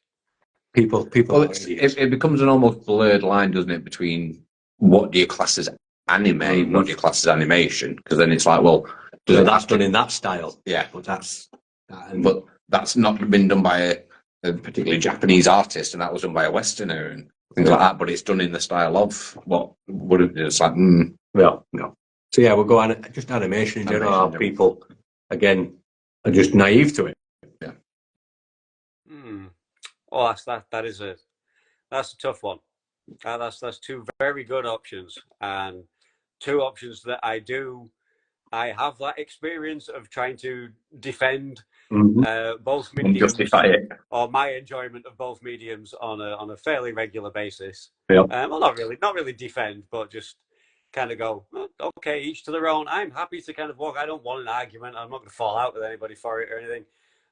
But yeah, I do get those looks, those comments. You don't watch Love Island, you watch cartoons. Yeah. Yeah, fairly regular. I mean, I know people, if I just like give them the synopsis of something and they're super interested, and I knew they would be. I know them. I know what they're into, and I know this is right up their street. And they go, "Oh, what's that then? Is it a film or a TV show?" And if I say it's a cartoon or it's a game I've just played, they go, "Oh." Like, yeah, they disregard it. Somehow they can't try it now. I've just recommended it to you. You've just clearly got really into the idea. You know, you're clearly up for this. You want a piece of this action, but because it's animated or because it's a video game, you're not going to. I can give you the DVD. I can go fetch it for you and hand it you right now. You can have it. You can borrow it. It's not a fucking problem. You know, and you don't want it all of a sudden. Yeah. That happens regular. So that's a tough one. Yeah, I mean, just slightly off of that. I mean, some people do that about films that are in another language and are subtitled. It's like, or they can't watch subtitles. It's like, well, I don't want to watch subtitles. It's like, yeah, you can watch dub versions, but I often find the majority of the time the dub versions are garbage. Like, I'd much rather watch something in its native tongue, native language, or whatever, with subtitles if that's how it was made. You know, right.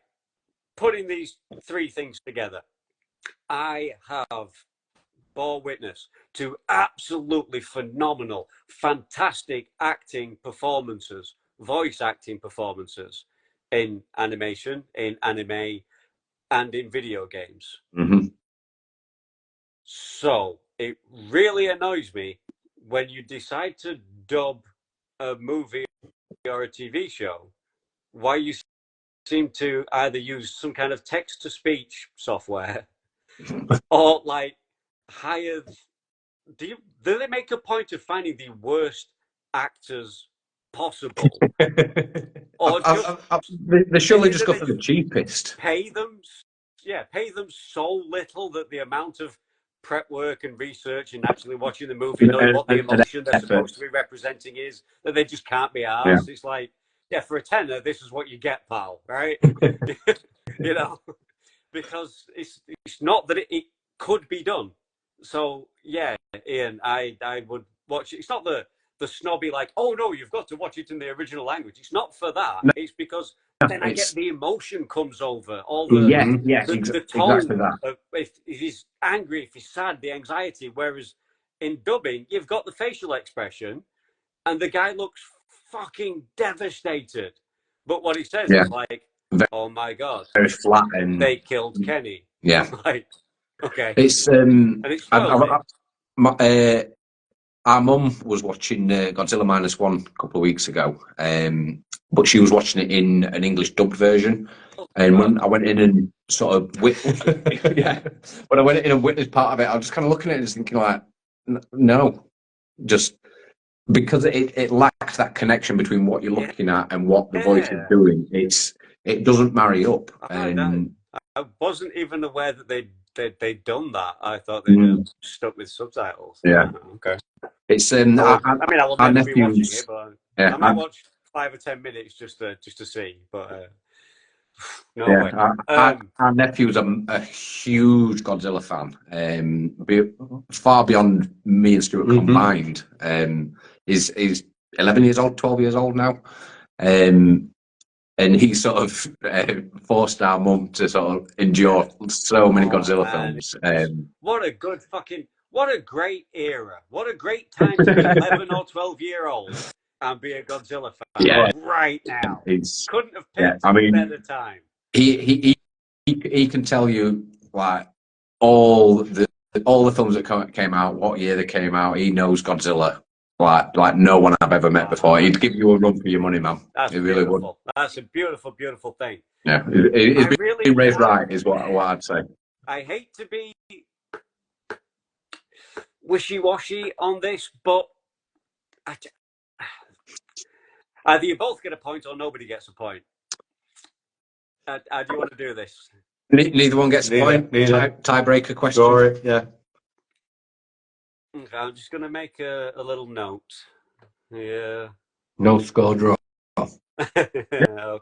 So that round is even on the scorecard. So okay. All right.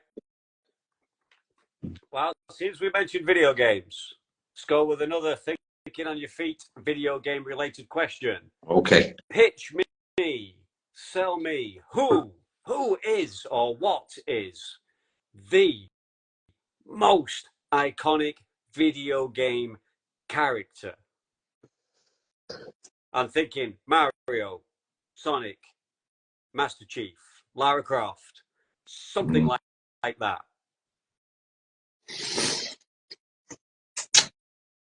That goes beyond the obvious fandom that know this shit. Something that's, like I said, like everyone knows Hulk Hogan. If you've never watched a wrestling fucking show in your life, but probably everyone knows Hulk Hogan. Probably everyone knows Mario. You can pick what you want to pick, but something truly iconic. We've got a vote for Sonic already. Yeah. So I mean, it's so difficult though, isn't it? Because I mean, I'd almost say it's a holy trinity of like Sonic, Mario, and Pac-Man. Yeah, I was going to say Pac-Man is also. But then you kind of branch off from that because I was kind of thinking Mega Man because Mega Man's been going for I don't know how many decades. Yeah. Like you see Mega Man, you know who Mega Man is surely. Even if you don't know he's called Mega Man, you go, it's that guy from them computer games. Ryu and Ken, Street Fighter. Yeah, everybody knows Street Fighter too. Scorpion and Sub-Zero from Mortal Kombat, Crash Bandicoot. You know what I mean? It's difficult. Yeah, it's really. Oh, in fact, no. I've got a weird answer. I'm going to commit to this answer, right? Whoa. You're committed to this? Yeah, this is going to be my answer for one of the most iconic sort of video game characters, but it's a bit ambiguous now because I want you to imagine just a green diamond above my head and Sims. just like if you see a green diamond above somebody's head, you know what that's reference to. It doesn't matter what they look like. It could be an animal, it could be a dog, cat, person. Sims. That's ridiculous. But it's right. It's right. Yeah, that is like. I'm sure there's adverts or something that have parodied it and used it in marketing and things like that. Yeah. But, yeah. I've seen simple cosplays with somebody's just got. It's like, I'm just wearing my regular clothes. I've come as a Sim. I'm a Sim. Yeah. And that's all they've done is just put that green diamond above the diamond above the red. And it's just like everybody knows who that is straight away. But yeah, I would have gone iconic characters. There's no one greater, bigger than Mario. He's existed before he even was Mario. I've got a Donkey Kong hoodie over there where he was still Jumpman. But it's still the same look. It's the little guy with the dungarees on the mustache. Yeah. And I bet you could take a picture of Mario anywhere in the world and they know who that is. Like Spider-Man. Like Spider-Man, yeah. They're just, even if you don't know it's a video game, you know who Mario is. Now there's the movie. So the trick is to be red and blue, is what we're saying. Yeah. Spider-Man, Mario. To be iconic red, blue. Yeah, Superman. He's also red and blue. Yeah. There you go. We've figured out life. Also, if you're a blue hedgehog with red shoes, I think we found the secret here. We can see the code now. We're in the Matrix now, Johnny. Simulation theory. Blue and red. Mm-hmm. Looking around this room, there's a lot of blue and red. There's a lot of blue and red around here. when there's a Tomb Raider reboot and she wears like a blue vest and they've now made her with red hair, Yeah. we'll be like, motherfuckers, we're watching. Well, nobody's listening. I'm going to say one thing like that. Lara Croft wears, what is it, turquoise and brown? Mm-hmm. Yeah. They are blue and red. In In a colour aspect. You know what I mean? You've got blue and red there again. MacGyver. Yeah, blue and red. She's on the wall. Yeah. The painting in progress over there, MacGyver. And not by me, by the way. But yeah, blue and red again. Warm and cold, isn't it? It's the contrast of warm and cold. Oh, guys. Yeah. We're cracking this code. Yeah. That was blue and red. So, The Sims. Sims. Versus Mario. Yeah, it's a good call. I'm going to have to go with Mario. I'm going to have to go with Mario. Not on a personal level. I mean, I was a Sega boy. That's common knowledge. Yeah. Same. All the respect in the world for Nintendo. Played a lot on Nintendo over the years. Love Nintendo. I have no issues with that whatsoever. I had a lot of friends who had Nintendos. In fact, the great thing about the sort of late 80s, 90s gaming community, things have got like far more toxic online these days, just because you get one like fluke kill. It's like, dude, it's the only kill I've had in the entire match. Yeah. And I did not know you were coming around that corner. What's with all the fucking hate? You've got like 30 kills consistently every match, 28 of them being me. Yeah. You know? I know that feeling. That's why I don't play online anymore. I know, it's because everyone's got that buffer zone of being online. So, like, if you were to only be able to play online with kids that went to your school, kind of thing, you wouldn't act like that, because most of the time you get your head kicked in when you went back to school the following day, or at least you would in my day. But nowadays you can do what you want online, and no one's going to do anything. That's why you get all this. Oh, your mama, and it's like, oh, what you going to do? It's like, it's just words, but it's toxic. But if I had Sega and a kid a couple of streets away had Nintendo and we were friends, we'd swap for like a week, from weekend to weekend. We'd like swap and ridiculously still be playing the same games, you know. Okay, so we swapped consoles and I'm still playing Street Fighter 2, which I had on my console anyway. Why am I doing this again? Yeah. I used to love it. You know, I used to love growing up when you used to trade games with somebody who had the same console as you, whether it's PlayStation, Mega Drive, or whatever. I'll lend you Street Fighter for Sonic Spinball. Yeah. Oh, Sonic Spinball. I love Sonic Spinball. Do. But my favourite Sonic game. Ridiculously. Why it doesn't get talked about anywhere near enough. But, so I'm going with Mario just for that. It really is. It really is worldwide. Global thing that just will not be denied. The Sims, maybe it's not quite there. I mean, it's not a million miles behind. It would have never crossed my mind. But that's the thing. The fact that like I say, it's, you say it. I have to throw a curveball in there. You say it, I get it, I agree, it makes sense. But the fact that I don't think I would have ever come up with that is why I'm giving the point the other way. Just for pure. You can't argue with Mario, though, really. You could take it out into an isolated tribe in like the Amazon, and chances are you might find one that knows who Mario is, because it ended up with a T-shirt with him on and go, oh, it's that guy. It's T-shirt man.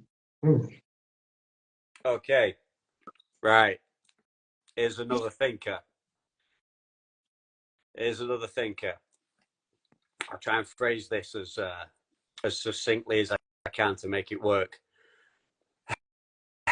Okay, take me two actresses. I think we're just supposed to call them all actors now, but whatever. Two thespians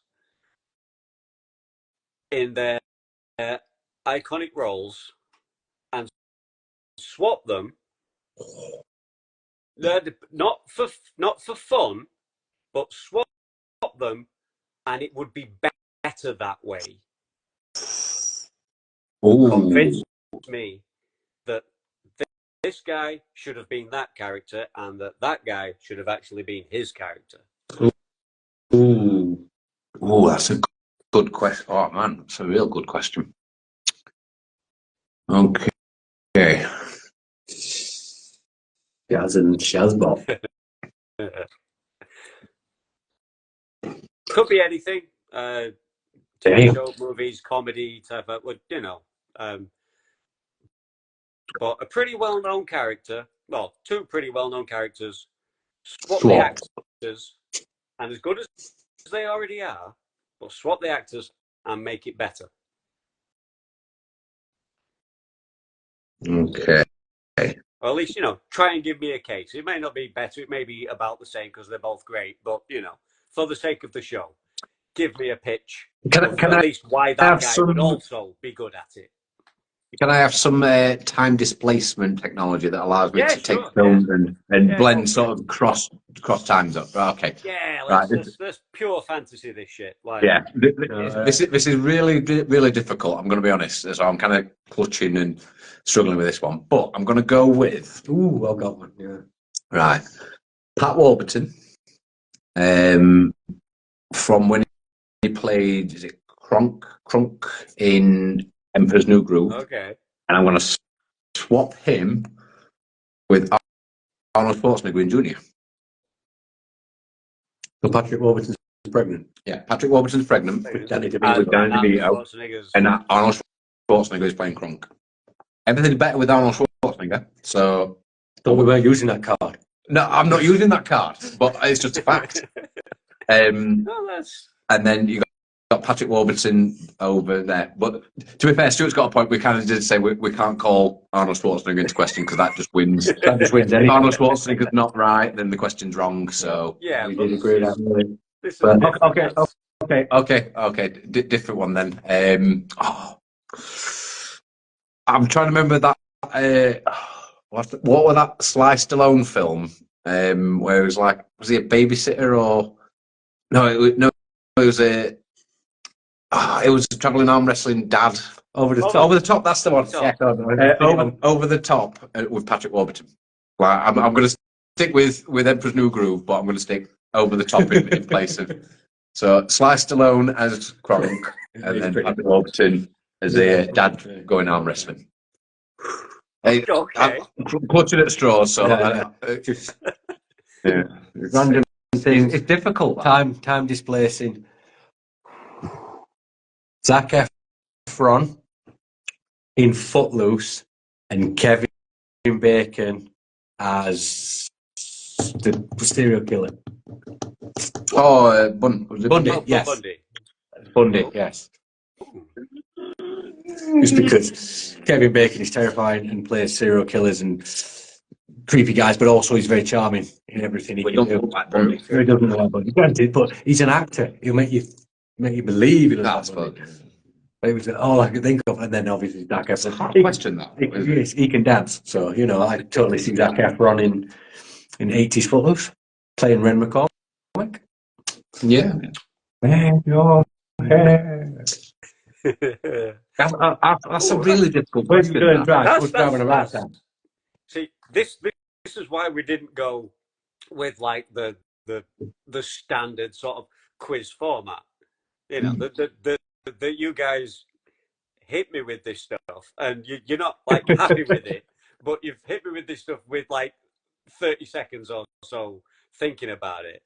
You know, that's how these pop culture brains work, kids, and it's a beautiful sight. And there should be more of it. They're both very interesting. They're both very interesting. I might have to get personal with this one and pick the one that I think I'd most like to watch, or the two that I'd most like to watch after these changes, and give the point to Ian. Yeah, I think Emperor's New Groove got it, didn't it? Very close. Yeah, Sly Stallone and Emperor's New Groove is what would clinch it for me. To be fair, that's Sly Stallone. It clinched it for me. I had to think of something very quick on my feet because I want to see that. Yeah, I love Sly Stallone. Sly Stallone voicing Drunk. Yeah. I buy that for I think Exactly. that has like fairly obvious appeal that could work. And then Warburton, I mean, it's a pretty fucking bad film. You know, it's not one of Sly's finest moments. So, oh no, that could definitely also make it better. Yeah. Well, that's the thing. It's one of the lower tiers sort of films of his. So it's like you wouldn't replace him in Cobra or in Rambo or Rocky. No. So Yeah. you go for something that that film could have been better if it wasn't you and didn't have that hype. Yeah, so that works, and that's how you get a point. That's how you get a point here, kids. Yes. Right. Oh, better tick that one. Okay. It is currently 4-4 and 1 score draw, but it's currently 4-4. This is the last question. Oh. It's the big one. It's the one you've had prep time for. It's the battle of the decades. All pop culture related shenanigans that went on in the 80s and the 90s. Ian, you have the 80s.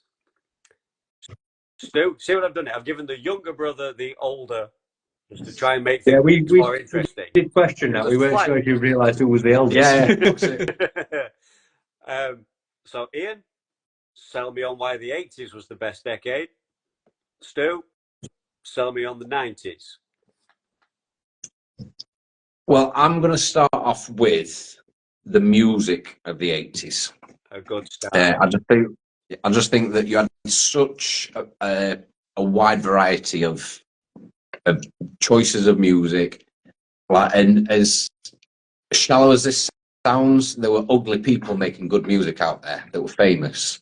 Whereas nowadays you don't get that, and I think in the 90s you didn't get that as much. So 90s was more image, 80s was more talent, content, and 80s movies. Like, I'm sure all three of us, our favourite movies all come from the 80s, or the vast majority of them come from the 80s. The 80s started the video game sort of love for me, and I think for you, Johnny, and I think for you, Stuart. We all got into gaming in the 80s because we're all of that age, aren't we? Where it was such a fantastic time of advancements from your handheld Pong to your SNES and well, maybe not SNES because that's probably 90s, but home gaming, Commodores and all that kind of stuff. Amigas, yeah. Maybe that was not ZX Spectrums. Like we were on 20s. Yeah, it was a great time. Albeit I wasn't alive for half of it. And the half that I did experience, the thing that I didn't experience 80s until it was the 90s, and I was still experiencing the stuff from the 80s, and there was that delay sort of factor for me. Growing up, I was watching Thundercats and Transformers and things because Stuart watched that in the 80s, and he continued to watch it in the 80s. Didn't want to watch the 90s crap that was coming out, so I grew up on the 80s stuff, even though I wasn't of that age technically. So 80s win. Some good points. Good point. I got 1 point to make in 90s, and that's Power Rangers. Power Rangers was a nice thing. Look at it; it's still going now. You know, it spanned its own Hollywood movie. You know, at the time, it was the thing. Power Rangers. Everybody knew what Power Rangers were in the 90s. To lean over to Stuart's side, the 90s did bring us the PlayStation. But you played Power Rangers on it. You played Power several Rangers. Power Rangers. Everybody loved Power Rangers. Yeah. The 90s I played were Power Rangers. The 90s. We played it live action. Yeah, we went LARPing playing Power Rangers on the park. I'm Green Ranger, you're White Ranger. How are we the same? In that same person? No, but the coolest. So, you know. Yeah. When the pop song. Do you remember the Go-Go Power Rangers top 40 pop song? I'm sorry, the theme song for Power Rangers is so metal. Like, have you heard some of the metal covers that people have done online? It's such a good song when it proper go. You see? Sorry, yeah. Iconic. Power Rangers. 90s. Sums up 90s in but 2 words. Good. It's huge. Power Rangers, huge. But that's one thing. You really think that's enough to combat everything Ian told me about the 80s? Yes. Power Rangers alone.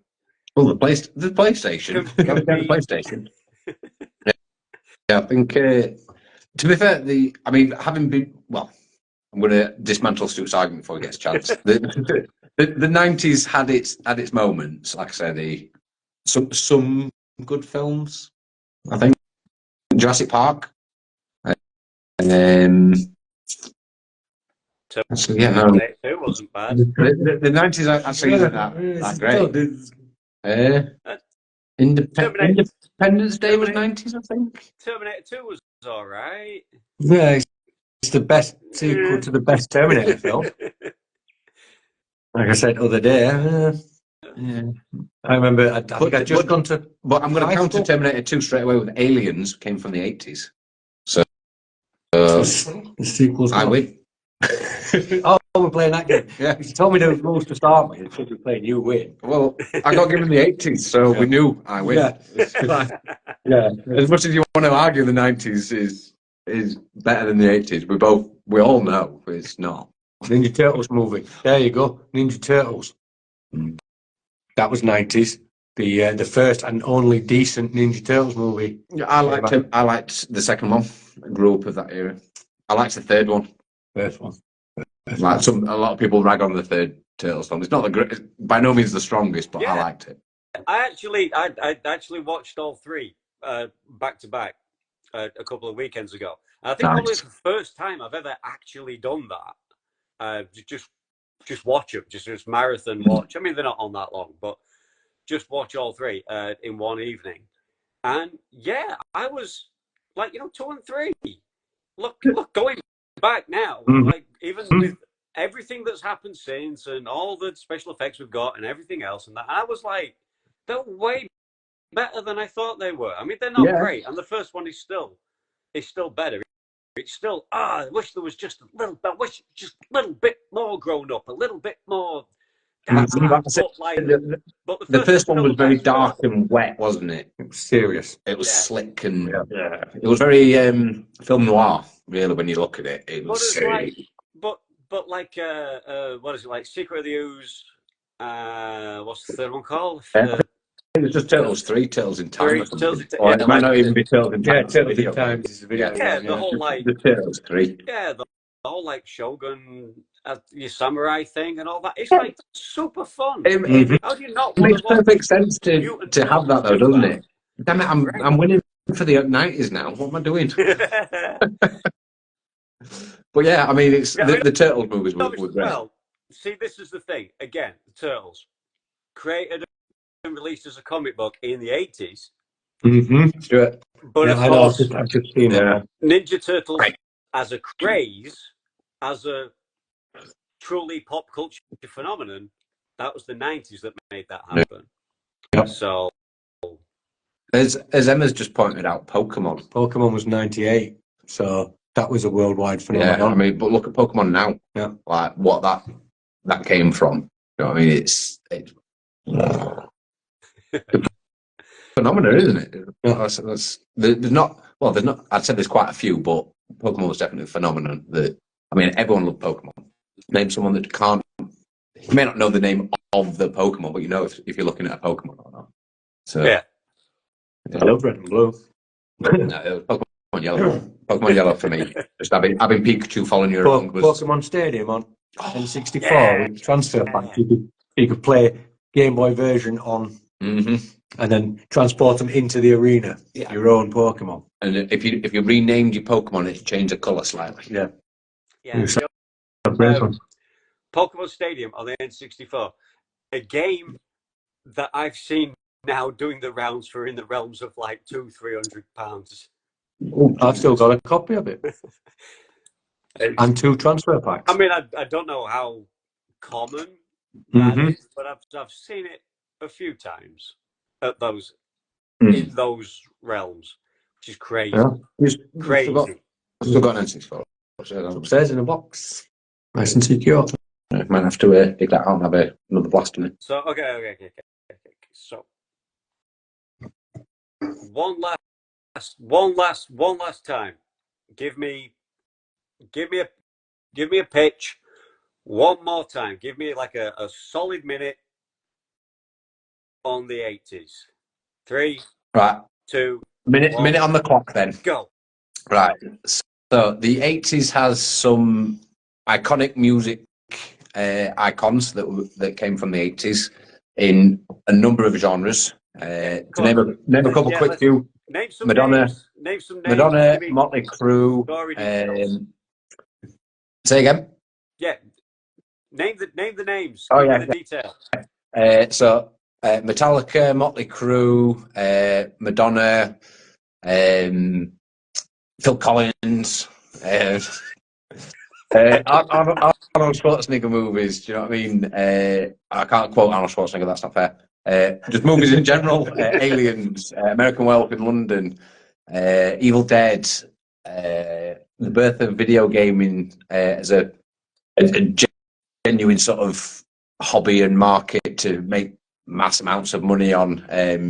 Master System, NES, Game Boy, Tetris on the Game Boy, Alex Kidd built into your Master Systems. How long is I don't know. Damn it. Yeah, just 80s. Just it's great. What else is there? Yeah, movies, films, pop culture, TV series. I'll keep going. And the 90s. 90s. 2, 1, go. Well, we had the phenomenon of Ninja Turtles came out just before. That got really successful. That's brilliant. Power Rangers were really successful. Things like Pokemon. That was another really popular franchise. Things like GoldenEye on the N64. That was 90s, and that's bastard lives up to its legacy these days. So yeah, it's kind of just a continuation. It's the 80s plus. So everything the 80s had, the 90s just had that little bit more. Technology was a little bit more advanced. Music was a little bit better. Movies were a little bit better. Mortal Kombat movie, one of the greatest movies, video game term movies. You know? Yeah, agreed. So yeah, Pokemon Stadium, N64s. Forget your Mega Drives and SNESes. Turok 2, great game. Yeah. So that's, of course, there are, as we said, there are many things that cross both. Yeah.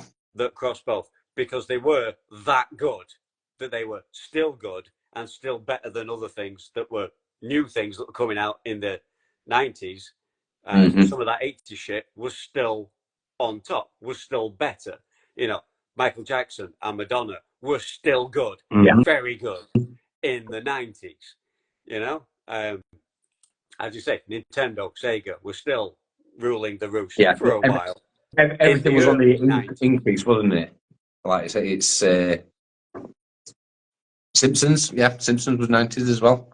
And that's just do you know what I mean? It's goes on forever. Again, The Simpsons as we know it in the 90s, The Simpsons as it started on the Tracy Ullman show as an animated sketch in the 80s. 87 or something. Yeah. Was it? Yeah.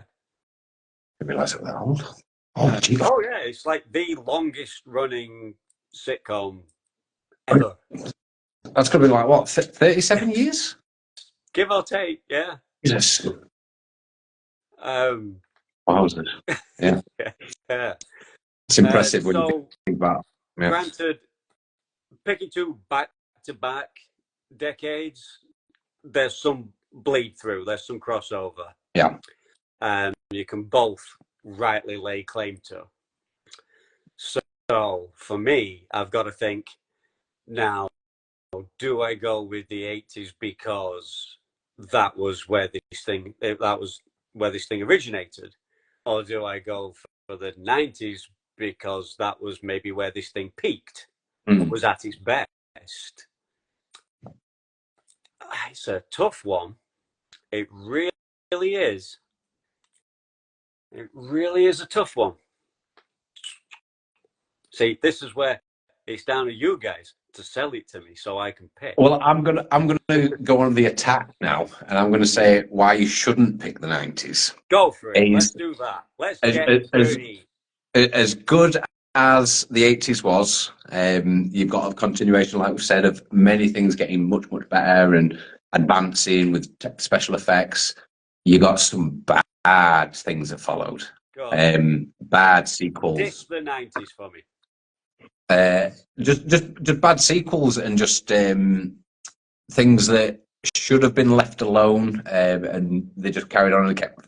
I might have some of sort of my years off, but like Highlander 2 was possibly late 80s, I think, maybe, or early 90s. But you got some franchises that shouldn't have been given any more time of day, and they carried on with stuff, and they should have just let some of them die. I'm trying to think of some of the examples off the top of my head, but you know they're out there. There's one I could think of, late 90s, just to play devil's advocate to you.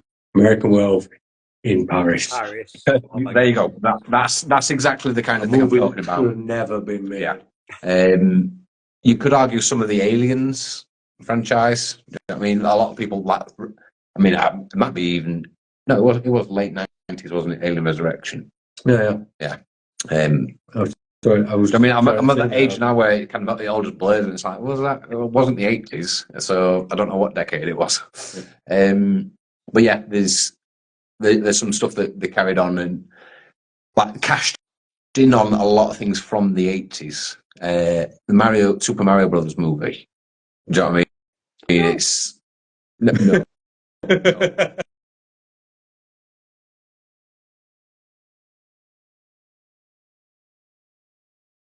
Sure, they'll be back. That was There we go. The Street Fighter movie means 90s losers. That's a knockout punch. Yeah. I'm on the road. I'm not for a haymaker. I'm on the road. There has to be the right to reply. And it may what was bad in the 80s? It may be difficult for you, but yeah. Jesus, what was bad in the 80s?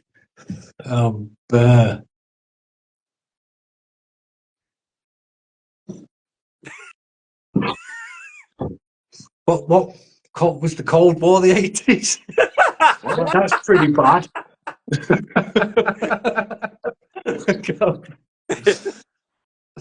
Yeah, that was a pretty grim time, I'm sure. I mean, you could argue sort of 1980s politics was pretty bad. Yeah, Thatcher was 80s, right? I believe so. Yeah, that was pretty grim. Yeah, you see all these people in power in the 80s. It was bad times. But pop culture references. Pop culture wise, I think 80s was.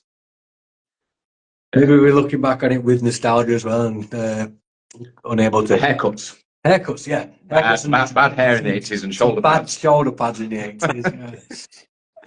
Do you like Flock of Seagulls? I can see you do. Oh, damn straight. Yeah. But yeah. I have to. Right.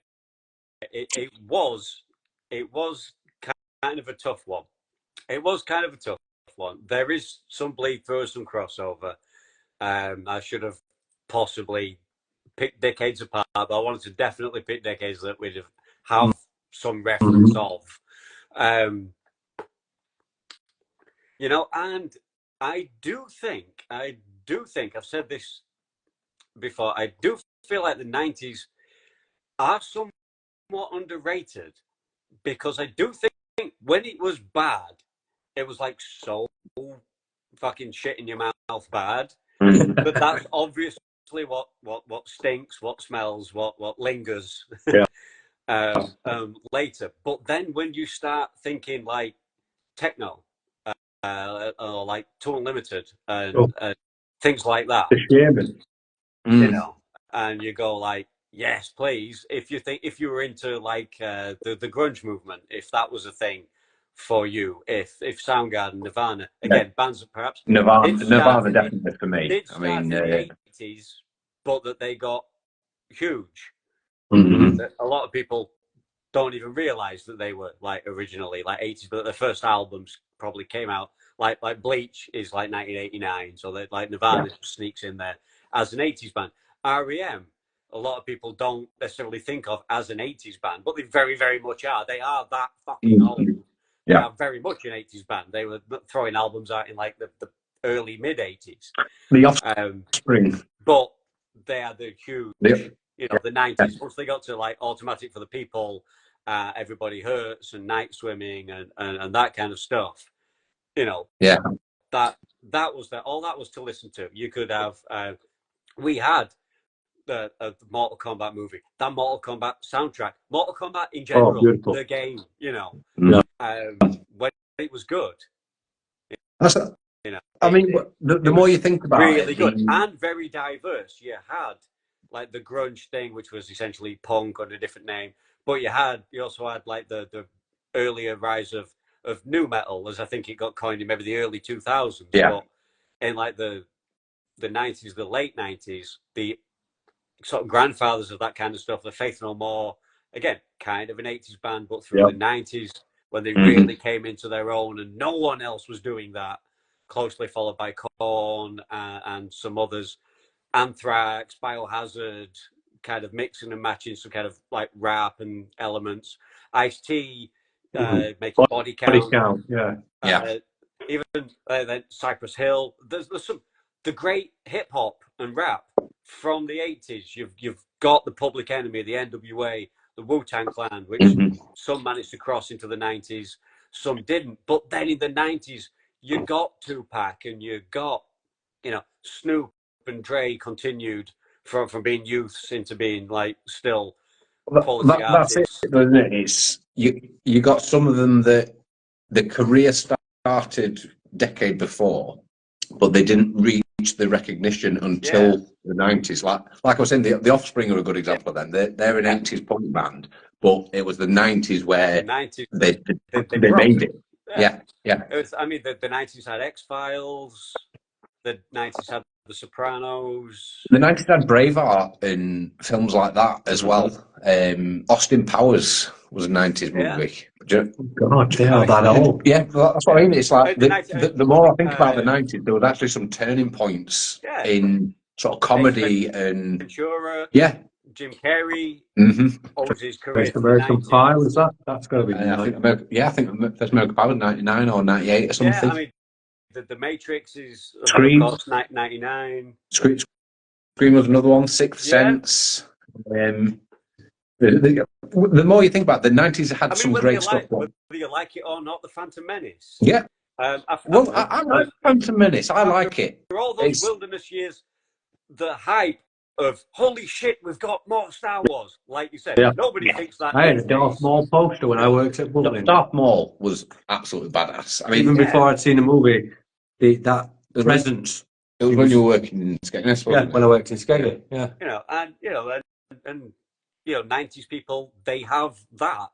They have those memories. If you were there, if you were that age or just into that stuff, there was a lot more. Yeah.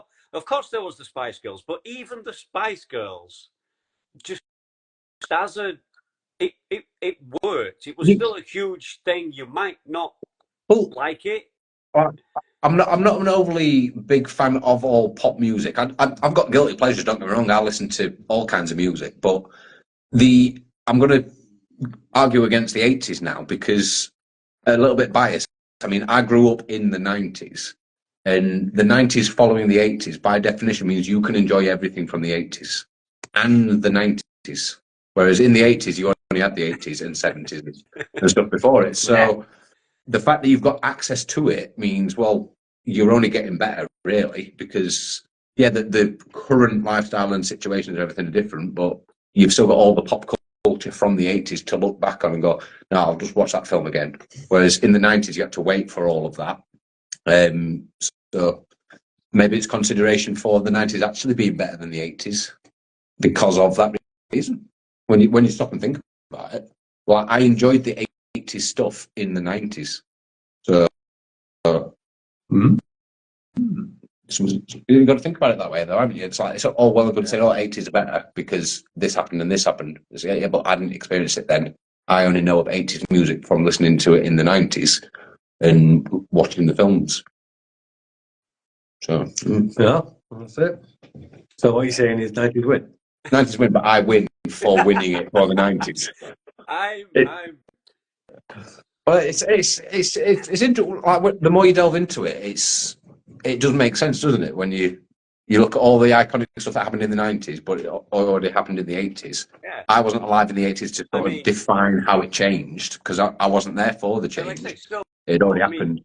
Sega. I mean, we gave a point for Mario earlier, but Sonic the Hedgehog and Sega, that's like 91. Mm-hmm. You know, the Mega Drive, the Genesis for our cousins across the pond. Yeah. I remember the Christmas I got one of those. While we're still in the 90s, I mean, you know, playing Crazy Taxi or House of the Dead on the Dreamcast. Yeah. Echo the Dolphin. Which was Echo the Dolphin, man. Earthworm Jim. Kid Chameleon. An underrated classic, if ever there was. Love that. Probably my all-time favourite video game. Altered Beast. That was the song he had on his advert for this Darker Off. And Rise from Your Grave. Yes. So we have to stop this at some point. At some point, we have to throw in the towel and call it a day on this. I'm gonna have to call it a draw again on that one. I'm gonna have to. Because the more we talk, like we say, the more. Even if I have picked a side, but if you then open your mouth, it fucks everything up. And we could be here all week, and people have got sports ball things they want to look at. They can't listen to us prattle on all night. Or what have you. So, the scores and the doors are Ian has 4 points, and Stuart has 4 points, and we have 2 unanswered. That's on me. 2 unanswered questions. So equality all round, which is 2024, and that's what it's all about, right? That's it. So I did come prepared for some kind of tiebreaker, although again with these things as its opinion and as you're just trying to pitch it to me and it's not straightforward fact, I still might not be able to pick a winner, but I will try. And here's the final tie-breaking question. Stu, I want you to go first, and you have to finish this sentence for me. I have the best brother in the world because.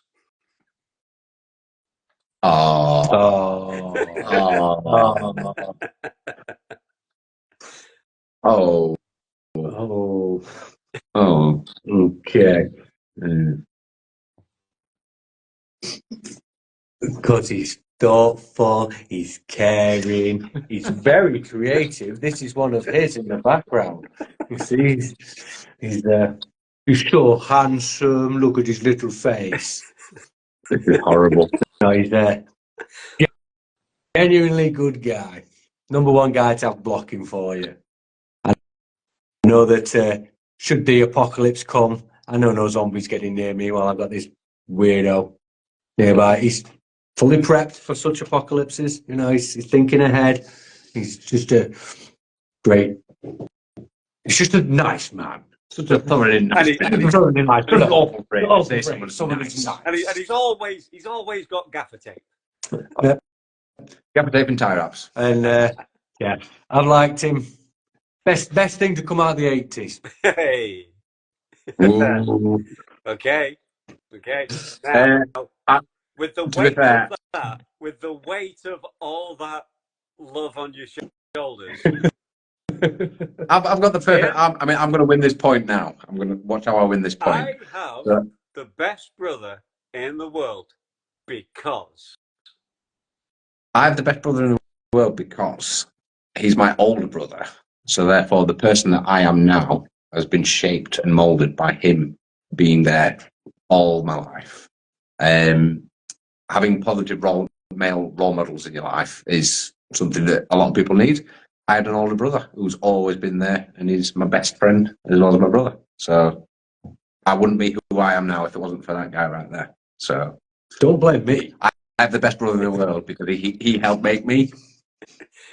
So there you go. I am who I am because of him. That's beautiful, man. And you're right. That is how you win a point and win the whole damn thing. If there was anything to win, if I had a trophy, it would be in the post to you.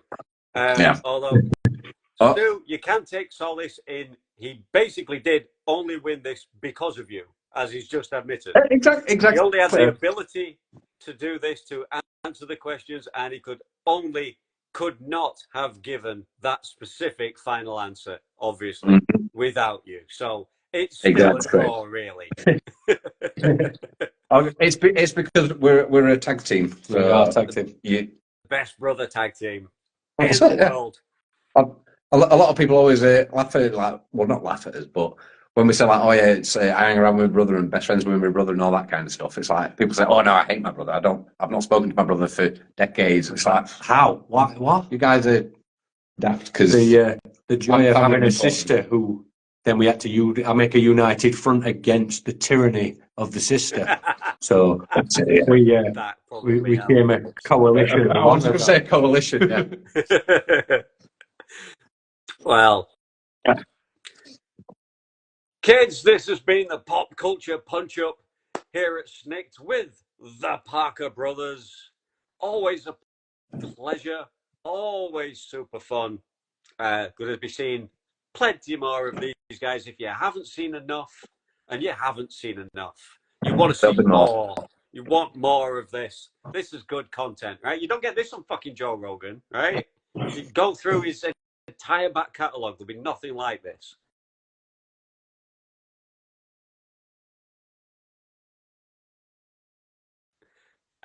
And we can talk about bears. I like bears. Bears, cool. So this is always the hard bit, trying to find a way to finish these things. So I've been coming up with a few different ideas. I've been thinking to try and maybe get the guest to end it on a particular movie quote or something, which I came really unprepared for this because I spent too much time on the questions. And any ideas that I had in my head, all the conversation has just pushed them right out as I've been listening and enjoying and trying to pick a winner. So it's a quote we all know. I used it on a previous episode, so we'll use it again for this one. So we'll just end. I'll do it, then you guys do it, and we'll get out of here, kids. And we'll see you again sometime soon. Because, so you know, our numbers on the back. All the good things have got to come to an end. Our numbers on the back. Pray. You never need to call us. We'll pray. You never need to call you.